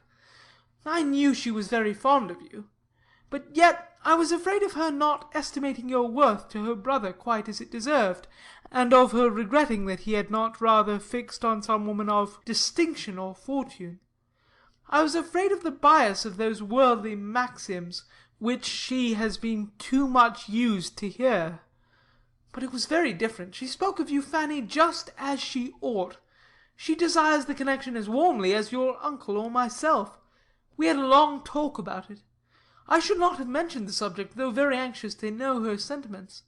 but I had not been in the room 5 minutes before she began introducing it with all that openness of heart and sweet peculiarity of manner, that spirit and ingenuousness which are so much a part of herself. Mrs. Grant laughed at her for the rapidity. Was Mrs. Grant in the room, then? Yes. When I reached the house, I found the two sisters together by themselves, and when once we had begun, we had not done with you, Fanny, till Crawford and Dr. Grant came in. It is above a week since I saw Miss Crawford. Yes. She laments it, yet owns it may have been best. You will see her, however, before she goes. She is very angry with you, Fanny. You must be prepared for that. She calls herself very angry. But you can imagine her anger. It is the regret and disappointment of a sister who thinks her brother has a right to everything he may wish for at the first moment. She is hurt, as you would be for William. But she loves and esteems you with all her heart. I knew she would be very angry with me. My dearest Fanny, cried Edmund, pressing her arm closer to him, do not let the idea of her anger distress you. It is anger to be talked of rather than felt. Her heart is made for love and kindness, not for resentment. I wish you could have overheard her tribute of praise. I wish you could have seen her countenance when she said that you should be Henry's wife. And I observed that she always spoke of you as Fanny, which she was never used to do. And it had a sound of most sisterly cordiality. And Mrs. Grant, did she speak? Was she there all the time? Yes, she was agreeing exactly with her sister. The surprise of your refusal, Fanny, seems to have been unbounded. That you could refuse such a man as Henry Crawford seems more than they can understand. I said what I could for you, but in good truth, as they stated the case, you must prove yourself to be in your senses as soon as you can by a different conduct. Nothing else will satisfy them. But this is teasing you. I have done. Do not turn away from me. I should have thought, said Fanny, after a pause of recollection and exertion, that every woman must have felt the possibility of a man's not being approved, not being loved by someone of her sex at least, let him be ever so generally agreeable. Let him have all the perfections in the world, I think it ought not to be set down as certain that a man must be acceptable to every woman he may happen to like himself. But, even supposing it is so, allowing Mr. Crawford to have all the claims which his sisters think he has, how was I to be prepared to meet him with any feeling answerable to his own? He took me wholly by surprise. I had not an idea that his behaviour to me before had any meaning, and surely I was not to be teaching myself to like him only because he was taking what seemed very idle notice of me. In my situation, it would have been the extreme of vanity to be forming expectations on Mr. Crawford. I am sure his sisters, rating him as they do, must have thought it so, supposing he had meant nothing. How then was I to be in love with him the moment he said he was with me? How was I to have an attachment at his service as soon as it was asked for? His sisters should consider me as well as him. The higher his deserts, the more improper for me ever to have thought of him. And we think very differently of the nature of women, if they can imagine a woman so very soon capable of returning an affection as this seems to imply. My dear, dear Fanny, now I have the truth. I know this to be the truth, and most worthy of you are such feelings. I had attributed them to you before. I thought I could understand you. You have now given exactly the explanation which I ventured to make for you to your friend and Mrs. Grant, and they were both better satisfied, though your warm-hearted friend was still run away with a little by the enthusiasm of her fondness for Henry. I told them that you were of all human creatures the one over whom habit had the most power and novelty least, and that the very circumstance of the novelty of Crawford's addresses was against him. Their being so new and so recent was all in their disfavour. That you could tolerate nothing that you were not used to, and a great deal more to the same purpose to give them a knowledge of your character. Miss Crawford made us laugh by her plans of encouragement for her brother. She meant to urge him to persevere in the hope of being loved in time, and of having his addresses most kindly received at the end of about 10 years' happy marriage. Fanny could with difficulty give the smile that was here asked for. Her feelings were all in revolt. She feared she had been doing wrong, saying too much, overacting the caution which she had been fancying necessary, in guarding against one evil, laying herself open to another, and to have Miss Crawford's liveliness repeated to her at such a moment, and on such a subject, was a bitter aggravation. Edmund saw weariness and distress in her face, and immediately resolved to forbear all farther discussion, and not even to mention the name of Crawford again, except as it might be connected with what must be agreeable to her. On this principle he soon afterwards observed, "They go on Monday. You are sure, therefore, of seeing your friend either to-morrow or Sunday. They rarely go on Monday, and I was within a trifle of being persuaded to stay at Lessingby till that very day. I had almost promised it. What a difference it might have made! Those 5 or 6 days more at Lessingby might have been felt all my life." You were near staying there? "Very. I was most kindly pressed, and had nearly consented. Had I received any letter from Mansfield to tell me how you were all going on, I believe I should certainly have stayed. But I knew nothing that had happened here for a fortnight, and felt that I had been away long enough." You spent your time pleasantly there? "Yes. That is, it was the fault of my own mind if I did not. They were all very pleasant. I doubt their finding me so. I took uneasiness with me, and there was no getting rid of it till I was in Mansfield again." The Miss Owens. You liked them, did not you? "Yes, very well. Pleasant, good-humoured, unaffected girls. But I am spoiled, Fanny, for common female society. Good-humoured, unaffected girls will not do for a man who has been used to sensible women. They are two distinct orders of being. You and Miss Crawford have made me too nice." Still, however, Fanny was oppressed and wearied. He saw it in her looks. It could not be talked away, and attempting it no more, he led her directly, with the kind authority of a privileged guardian, into the house.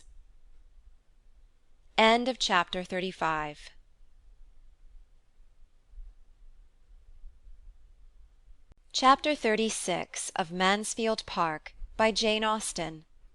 Edmund now believed himself perfectly acquainted with all that Fanny could tell or could leave to be conjectured of her sentiments, and he was satisfied. It had been, as he before presumed, too hasty a measure on Crawford's side, and time must be given to make the idea first familiar and then agreeable to her. She must be used to the consideration of his being in love with her, and then a return of affection might not be very distant. He gave this opinion as the result of the conversation to his father, and recommended there being nothing more said to her, no farther attempts to influence or persuade, but that everything should be left to Crawford's assiduities and the natural workings of her own mind. Sir Thomas promised that it would be so. Edmund's account of Fanny's disposition he could believe to be just. He supposed she had all those feelings, but he must consider it as very unfortunate that she had, for less willing than his son to trust to the future, he could not help fearing that if such very long allowances of time and habit were necessary for her, she might not have persuaded herself into receiving his addresses properly before the young man's inclination for paying them were over. There was nothing to be done, however, but to submit quietly and hope the best. The promised visit from "her friend," as Edmund called Miss Crawford, was a formidable threat to Fanny, and she lived in continual terror of it. As a sister, so partial and so angry, and so little scrupulous of what she said, and in another light so triumphant and secure, she was in every way an object of painful alarm. Her displeasure, her penetration, and her happiness were all fearful to encounter, and the dependence of having others present when they met was Fanny's only support in looking forward to it. She absented herself as little as possible from Lady Bertram, kept away from the east room, and took no solitary walk in the shrubbery, in her caution to avoid any sudden attack. She succeeded. She was safe in the breakfast-room with her aunt when Miss Crawford did come, and the first misery over, and Miss Crawford looking and speaking with much less particularity of expression than she had anticipated, Fanny began to hope there would be nothing worse to be endured than a half-hour of moderate agitation. But here she hoped too much. Miss Crawford was not the slave of opportunity. She was determined to see Fanny alone, and therefore said to her tolerably soon, in a low voice, I must speak to you for a few minutes somewhere." Words that Fanny felt all over her, in all her pulses and all her nerves. Denial was impossible. Her habits of ready submission, on the contrary, made her almost instantly rise and lead the way out of the room. She did it with wretched feelings, but it was inevitable. They were no sooner in the hall than all restraint of countenance was over on Miss Crawford's side. She immediately shook her head at Fanny with arch yet affectionate reproach, and taking her hand, seemed hardly able to help beginning directly. She said nothing, however, but "Sad, sad girl! I do not know when I shall have done scolding you," and had discretion enough to reserve the rest till they might be secure of having 4 walls to themselves. Fanny naturally turned upstairs, and took her guest to the apartment which was now always fit for comfortable use, opening the door, however, with a most aching heart, and feeling that she had a more distressing scene before her than ever that spot had yet witnessed. But the evil ready to burst on her was at least delayed by the sudden change in Miss Crawford's ideas, by the strong effect on her mind which the finding herself in the east room again produced. "Ha!" she cried with instant animation. "Am I here again? The east room! Only once was I in this room before." And after stopping to look about her, and seemingly to retrace all that had then passed, she added, "Only once before. Do you remember it? I came to rehearse. Your cousin came too, and we had a rehearsal. You were our audience and prompter. A delightful rehearsal. I shall never forget it. Here we were, just in this part of the room. Here was your cousin, here was I, here were the chairs. Oh, why will such things never pass away?" Happily for her companion, she wanted no answer. Her mind was entirely self-engrossed. She was in a reverie of sweet remembrances. "The scene we were rehearsing was so very remarkable, the subject of it so very—what shall I say? He was to be describing and recommending matrimony to me. I think I see him now, trying to be as demure and composed as Arnholt ought, through the 2 long speeches. When 2 sympathetic hearts meet in the marriage state, matrimony may be called a happy life. I suppose no time can ever wear out the impression I have of his looks and voice as he said those words. It was curious, very curious, that we should have such a scene to play. If I had the power of recalling any one week of my existence, it should be that week, that acting week. Say what you would, Fanny, it should be that, for I never knew such exquisite happiness in any other. His sturdy spirit to bend as it did! Oh, it was sweet beyond expression. But alas, that very evening destroyed it all. That very evening brought your most unwelcome uncle. Poor Sir Thomas, who is glad to see you? Yet, Fanny, do not imagine I would now speak disrespectfully of Sir Thomas, though I certainly did hate him for many a week. No, I do him justice now. He is just what the head of such a family ought to be. Nay, in sober sadness, I believe I now love you all." And having said so, with a degree of tenderness and consciousness which Fanny had never seen in her before, and now thought only too becoming, she turned away for a moment to recover herself. "I have had a little fit since I came into this room, as you may perceive," said she presently, with a playful smile. "But it is over now, so let us sit down and be comfortable. For as to scolding you, Fanny, which I came fully intending to do, I have not the heart for it when it comes to the point." And embracing her very affectionately, "Good, gentle Fanny, when I think of this being the last time of seeing you, for I do not know how long, I feel it quite impossible to do anything but love you." Fanny was affected. She had not foreseen anything of this, and her feelings could seldom withstand the melancholy influence of the word last. She cried as if she had loved Miss Crawford more than she possibly could, and Miss Crawford, yet farther softened by the sight of such emotion, hung about her with fondness, and said, "I hate to leave you. I shall see no one half so amiable where I am going. Who says we shall not be sisters? I know we shall. I feel that we are born to be connected, and those tears convince me that you feel it too, dear Fanny." Fanny roused herself, and replying only in part, said, "But you are only going from one set of friends to another. You are going to a very particular friend." "Yes, very true. Mrs. Fraser has been my intimate friend for years. but I have not the least inclination to go near her. I can think only of the friends I am leaving, my excellent sister, yourself, and the Bertrams in general. You have all so much more heart among you than one finds in the world at large. You all give me a feeling of being able to trust and confide in you, which in common intercourse one knows nothing of. I wish I had settled with Mrs. Fraser not to go to her till after Easter, a much better time for the visit, but now I cannot put her off, and when I have done with her I must go to her sister, Lady Stornoway, because she was rather my most particular friend of the two, but I have not cared much for her these 3 years." After this speech the two girls sat many minutes silent, each thoughtful, Fanny meditating on the different sorts of friendship in the world, Mary on something of less philosophic tendency. She first spoke again. "How perfectly I remember my resolving to look for you upstairs, and setting off to find my way to the east room, without having an idea whereabouts it was.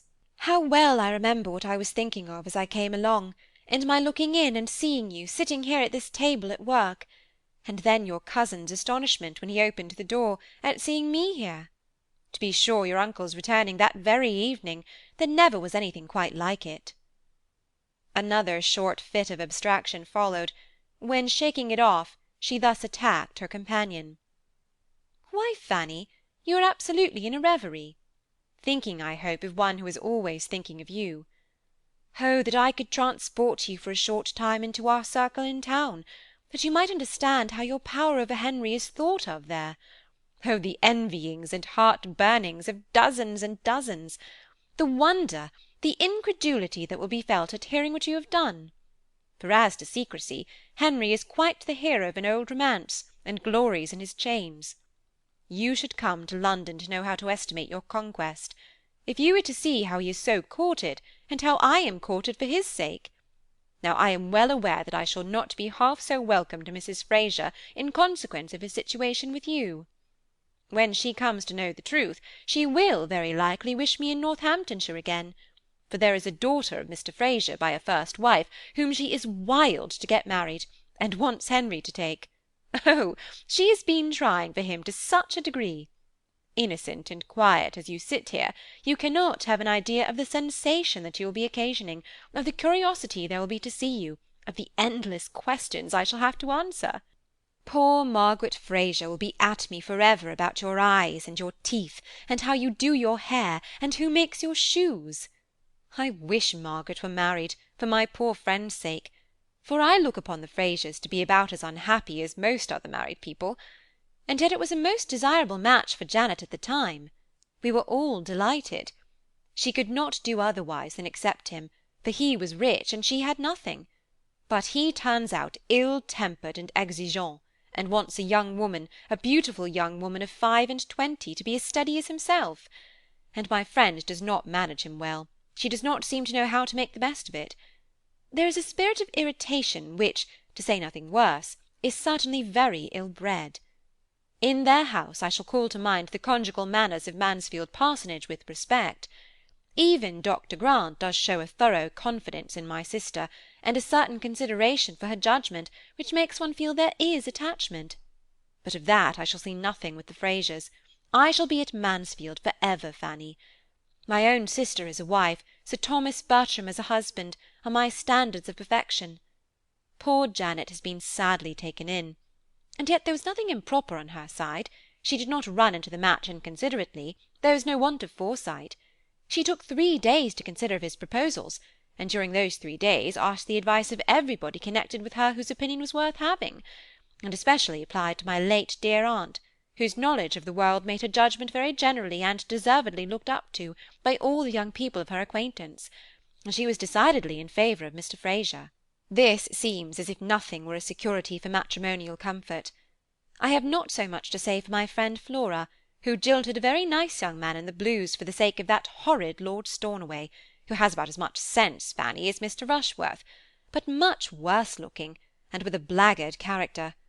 I had my doubts at the time about her being right, for he has not even the air of a gentleman, and now I am sure she was wrong. By the by, Flora Ross was dying for Henry the first winter she came out. But were I to attempt to tell you of all the women whom I have known to be in love with him, I should never have done. It is you, only you, insensible Fanny, who can think of him with anything like indifference. But are you so insensible as you profess yourself? No, no, I see you are not. There was, indeed, so deep a blush over Fanny's face at that moment as might warrant strong suspicion in a predisposed mind. Excellent creature! I will not tease you. Everything shall take its course. But, dear Fanny, you must allow that you were not so absolutely unprepared to have the question asked as your cousin fancies. It is not possible but that you must have had some thoughts on the subject, some surmises as to what might be. You must have seen that he was trying to please you by every attention in his power. Was he not devoted to you at the ball? And then before the ball, the necklace. Oh, you received it just as it was meant. You were as conscious as heart could desire. I remember it perfectly. Do you mean, then, that your brother knew of the necklace beforehand? Oh, Miss Crawford, that was not fair. Knew of it? It was his own doing entirely, his own thought. I am ashamed to say that it had never entered my head, but I was delighted to act on his proposal for both your sakes. I will not say, replied Fanny, that I was not half afraid at the time of its being so, for there was something in your look that frightened me, but not at first. I was as unsuspicious of it at first. Indeed, indeed I was. It is as true as that I sit here. And, had I had an idea of it, nothing should have induced me to accept the necklace. As to your brother's behaviour, certainly I was sensible of a particularity. I had been sensible of it some little time, perhaps 2 or 3 weeks. But then I considered it as meaning nothing. I put it down as simply being his way, and was as far from supposing as from wishing him to have any serious thoughts of me. I had not, Miss Crawford, been an inattentive observer of what was passing between him and some part of this family in the summer and autumn. I was quiet, but I was not blind. I could not but see that Mr. Crawford allowed himself in gallantries which did me nothing. Ah, I cannot deny it. He has now and then been a sad flirt, and cared very little for the havoc he might be making in young ladies' affections. I have often scolded him for it, but it is his only fault. And there is this to be said, that very few young ladies have any affections worth caring for. And then, Fanny, the glory of fixing one who has been shot at by so many, of having it in one's power to pay off the debts of one's sex. Oh, I am sure it is not in woman's nature to refuse such a triumph. Fanny shook her head. I cannot think well of a man who sports with any woman's feelings, and there may often be a great deal more suffered than a stander-by can judge of. I do not defend him. I leave him entirely to your mercy, and when he has got you at Everingham, I do not care how much you lecture him. But this I will say, that his fault, the liking to make girls a little in love with him, is not half so dangerous to a wife's happiness as a tendency to fall in love himself, which he has never been addicted to. And I do seriously and truly believe that he is attached to you in a way that he never was to any woman before, that he loves you with all his heart, and will love you as nearly for ever as possible. If any man ever loved a woman for ever, I think Henry will do as much for you. Fanny could not avoid a faint smile, but had nothing to say. I cannot imagine Henry ever to have been happier, continued Mary presently, than when he had succeeded in getting your brother's commission. She had made a sure push at Fanny's feelings here. Oh, yes, how very, very kind of him. I know he must have exerted himself very much, for I know the parties he had to move. The Admiral hates trouble, and scorns asking favours, and there are so many young men's claims to be attended to in the same way, that a friendship and energy, not very determined, is easily put by. What a happy creature William must be! I wish we could see him. Poor Fanny's mind was thrown into the most distressing of all its varieties. The recollection of what had been done for William was always the most powerful disturber of every decision against Mr. Crawford, and she sat thinking deeply of it, till Mary, who had been first watching her complacently, and then musing on something else, suddenly called her attention by saying, "I should like to sit here talking with you all day, but we must not forget the ladies below. And so good-bye, my dear, my amiable, my excellent Fanny. For though we shall nominally part in the breakfast-parlour, I must take leave of you here. And I do take leave, longing for a happy reunion, and trusting that when we meet again it will be under circumstances which may open our hearts to each other without any remnant or shadow of reserve. A very, very kind embrace, and some agitation of manner, accompanied these words. I shall see your cousin in town soon. He talks of being there tolerably soon. And Sir Thomas, I dare say, in the course of the spring. And your eldest cousin, and the Rushworths, and Julia, I am sure of meeting again and again. And all but you. I have 2 favours to ask, Fanny. One is your correspondence. You must write to me. And the other, that you will often call on Mrs. Grant, and make her amends for my being gone. The first, at least, of these favours Fanny would rather not have been asked. But it was impossible for her to refuse the correspondence. It was impossible for her even not to accede to it more readily than her own judgment authorized. There was no resisting so much apparent affection. Her disposition was peculiarly calculated to value a fond treatment, and from having hitherto known so little of it, she was the more overcome by Miss Crawford's. Besides, there was gratitude towards her for having made their tête-à-tête so much less painful than her fears had predicted. It was over, and she had escaped without reproaches and without detection. Her secret was still her own, and while that was the case, she thought she could resign herself to almost everything. In the evening there was another parting. Henry Crawford came and sat some time with them, and her spirits not being previously in the strongest state, her heart was softened for a while towards him, because he really seemed to feel. Quite unlike his usual self, he scarcely said anything. He was evidently oppressed, and Fanny must grieve for him, though hoping she might never see him again till he were the husband of some other woman. When it came to the moment of parting, he would take her hand, he would not be denied it. He said nothing, however, or nothing that she heard, and when he had left the room, she was better pleased that such a token of friendship had passed. On the morrow, the Crawfords were gone. End of chapter 36.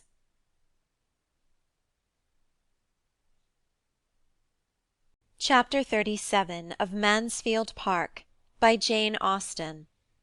Mr. Crawford gone, Sir Thomas's next object was that he should be missed, and he entertained great hope that his niece would find a blank in the loss of those attentions which at the time she had felt, or fancied, an evil. She had tasted of consequence in its most flattering form, and he did hope that the loss of it, the sinking again into nothing, would awaken very wholesome regrets in her mind. He watched her with this idea, but he could hardly tell with what success.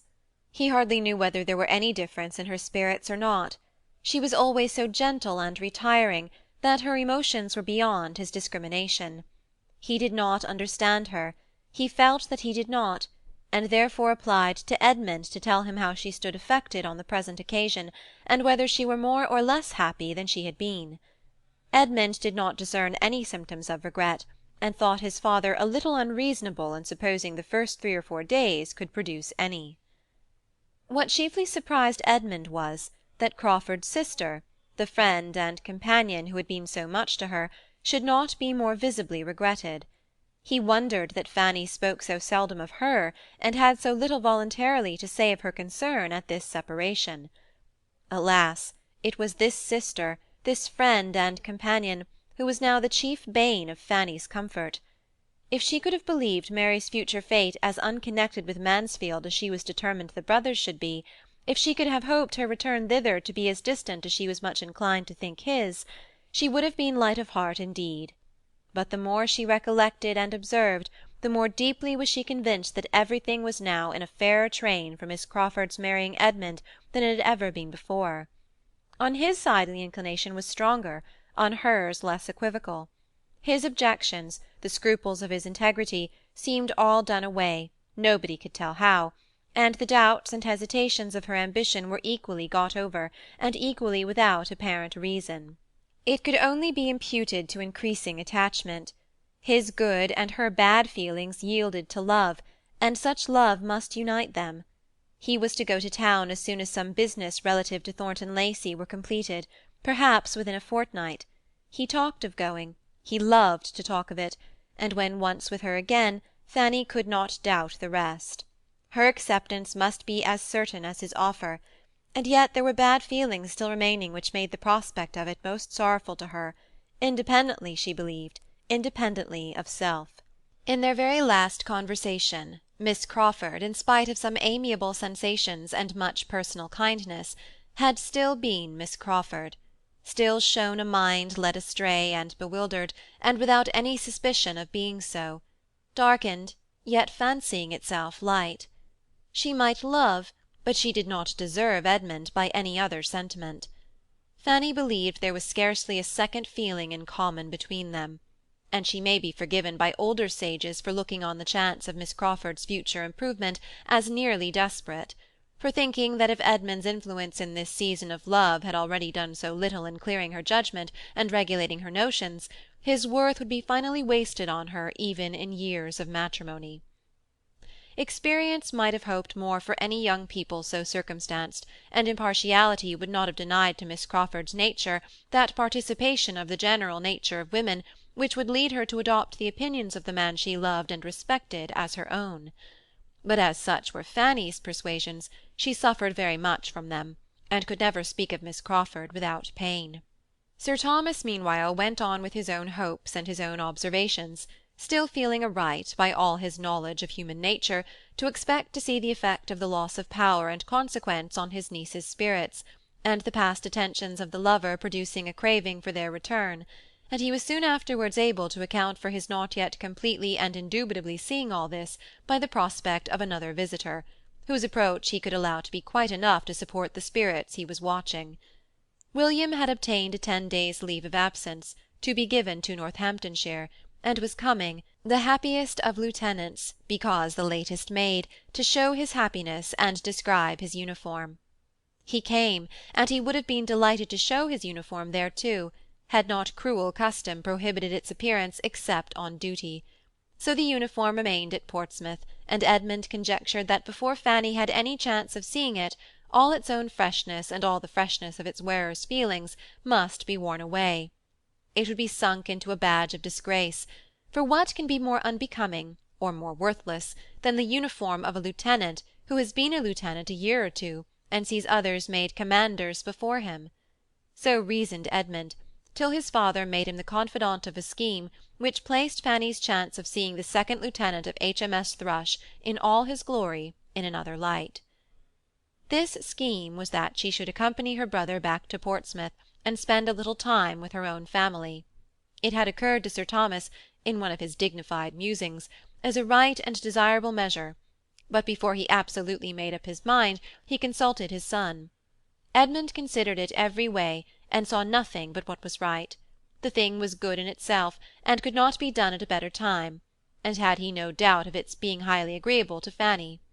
This was enough to determine Sir Thomas, and a decisive "Then so it shall be," closed that stage of the business, Sir Thomas retiring from it with some feelings of satisfaction, and views of good over and above what he had communicated to his son, for his prime motive in sending her away had very little to do with the propriety of her seeing her parents again, and nothing at all with any idea of making her happy.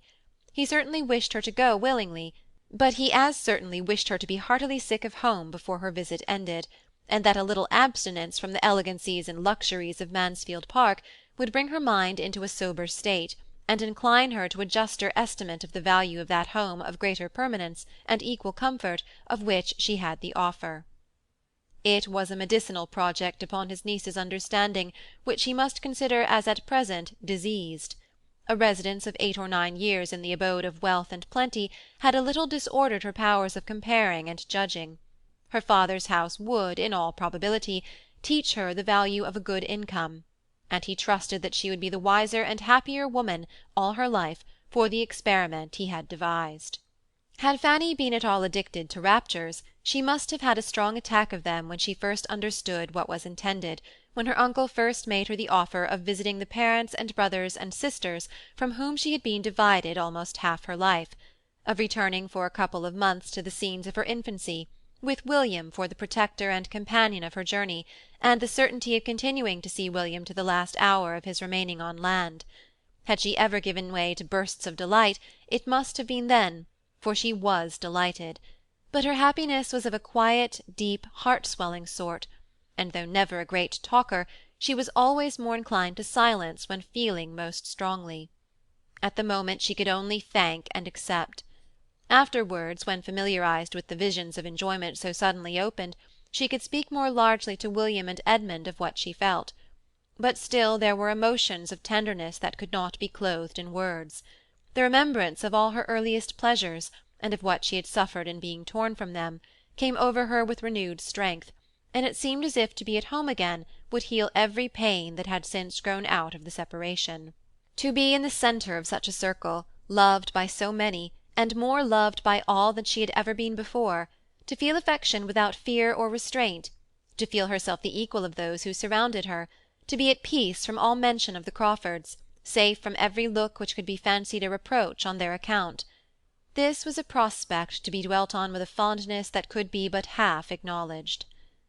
Edmund, too, to be 2 months from him, and perhaps she might be allowed to make her absence 3, must do her good.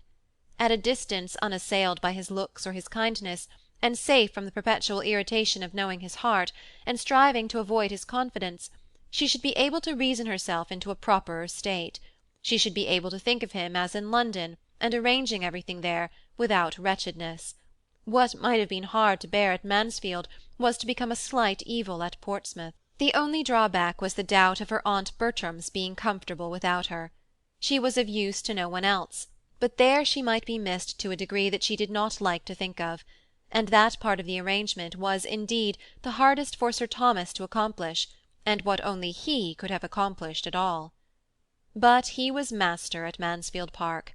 When he had really resolved on any measure, he could always carry it through, and now, by dint of long talking on the subject, explaining and dwelling on the duty of Fanny's sometimes seeing her family, he did induce his wife to let her go, obtaining it rather from submission, however, than conviction, for Lady Bertram was convinced of very little more than that Sir Thomas thought Fanny ought to go, and that therefore she must. In the calmness of her own dressing-room, in the impartial flow of her own meditations, unbiassed by his bewildering statements, she could not acknowledge any necessity for Fanny's ever going near a father and mother who had done without her for so long, while she was so useful to herself. And as the not missing her, which under Mrs. Norris's discussion was the point attempted to be proved, she set herself very steadily against admitting any such thing. Sir Thomas had appealed to her reason, conscience, and dignity. He called it a sacrifice, and demanded it of her goodness and self-command as such. But Mrs. Norris wanted to persuade her that Fanny could be very well spared, she being ready to give up all her own time to her as requested, and in short could not really be wanted or missed. "That may be, sister," was all Lady Bertram's reply. "I dare say you are very right, but I'm sure I shall miss her very much." The next step was to communicate with Portsmouth. Fanny wrote to offer herself, and her mother's answer, though short, was so kind, a few simple lines expressed so natural and motherly a joy in the prospect of seeing her child again, as to confirm all the daughter's views of happiness in being with her, convincing her that she should now find a warm and affectionate friend in the mamma who had certainly shown no remarkable fondness for her formerly, but this she could easily suppose to have been her own fault or her own fancy. She had probably alienated love by the helplessness and fretfulness of a fearful temper, or been unreasonable in wanting a larger share than any one among so many could deserve. Now, when she knew better how to be useful, and how to forbear, and when her mother could be no longer occupied by the incessant demands of a house full of little children, there would be leisure and inclination for every comfort, and they should soon be what mother and daughter ought to be to each other. William was almost as happy in the plan as his sister. It would be the greatest pleasure to him to have her there to the last moment before he sailed, and perhaps find her there still when he came in from his first cruise. And besides, he wanted her so very much to see the Thrush before she went out of harbour. The Thrush was certainly the finest sloop in the service, and there were several improvements in the dockyard too, which he quite longed to show her. He did not scruple to add that her being at home for a while would be a great advantage to everybody. "I don't know how it is," said he. but we seem to want some of your nice ways and orderliness at my father's. The house is always in confusion. You will set things going in a better way, I am sure. You will tell my mother how it all ought to be, and you will be so useful to Susan. And you will teach Betsy, and make the boys love and mind you. How right and comfortable it will all be." By the time Mrs. Price's answer arrived, there remained but a very few days more to be spent at Mansfield, and for part of one of those days the young travellers were in a good deal of alarm on the subject of their journey, for when the mode of it came to be talked of, and Mrs. Norris found that all her anxiety to save her brother-in-law's money was vain, and that in spite of her wishes and hints for a less expensive conveyance for Fanny, they were to travel post. When she saw Sir Thomas actually give William notes for the purpose, she was struck with the idea of there being room for a third in the carriage, and suddenly seized with a strong inclination to go with them, to go and see her poor dear sister Price. She proclaimed her thoughts. She must say that she had had more than half a mind to go with the young people. It would be such an indulgence to her. She had not seen her poor dear sister Price for more than 20 years, and it would be a help to the young people in their journey to have her older head to manage for them, and she could not help thinking her poor dear sister Price would feel it very unkind of her not to come by such an opportunity. William and Fanny were horror-struck at the idea. All the comfort of their comfortable journey would be destroyed at once. With woeful countenances they looked at each other. Their suspense lasted an hour or two. No one interfered to encourage or dissuade. Mrs. Norris was left to settle the matter by herself, and it ended, to the infinite joy of her nephew and niece, in the recollection that she could not possibly be spared from Mansfield Park at present, that she was a great deal too necessary to Sir Thomas and Lady Bertram for her to be able to answer it to herself to leave them even for a week, and therefore must certainly sacrifice every other pleasure to that of being useful to them. It had in fact occurred to her that though taken to Portsmouth for nothing, it would be hardly possible for her to avoid paying her own expenses back again. So her poor dear sister Price was left to all the disappointment of her missing such an opportunity, and another 20 years' absence, perhaps, begun. Edmund's plans were affected by this Portsmouth journey, this absence of Fanny's. He too had a sacrifice to make to Mansfield Park as well as his aunt. He had intended about this time to be going to London, but he could not leave his father and mother, just when everybody else of most importance to their comfort was leaving them, and with an effort, felt but not boasted of, he delayed for a week or two longer a journey which he was looking forward to with the hope of its fixing his happiness for ever. He told Fanny of it. She knew so much already that she must know everything. It made the substance of one other confidential discourse about Miss Crawford, and Fanny was the more affected from feeling it to be the last time in which Miss Crawford's name would ever be mentioned between them with any remains of liberty. Once afterward she was alluded to by him. Lady Bertram had been telling her niece in the evening to write to her soon and often, and promising to be a good correspondent herself, and Edmund, at a convenient moment, then added in a whisper, "And I shall write to you, Fanny, when I have anything worth writing about, anything to say that I think you will like to hear, and that you will not hear so soon from any other quarter." Had she doubted his meaning while she listened, the glow in his face when she looked up at him would have been decisive. For this letter she must try to arm herself. That a letter from Edmund should be a subject of terror. She began to feel that she had not yet gone through all the changes of opinion and sentiment which the progress of time and variation of circumstances occasion in this world of changes. The vicissitudes of the human mind had not yet been exhausted by her. Poor Fanny! Though going as she did willingly and eagerly, the last evening at Mansfield Park must still be wretchedness. Her heart was completely sad at parting. She had tears for every room in the house, much more for every beloved inhabitant. She clung to her aunt because she would miss her. She kissed the hand of her uncle with struggling sobs, because she had displeased him, and as for Edmund, she could neither speak nor look nor think when the last moment came with him, and it was not till it was over that she knew he was giving her the affectionate farewell of a brother. All this passed overnight, for the journey was to begin very early in the morning, and when the small diminished party met at breakfast, William and Fanny were talked of as already advanced one stage. Chapter 37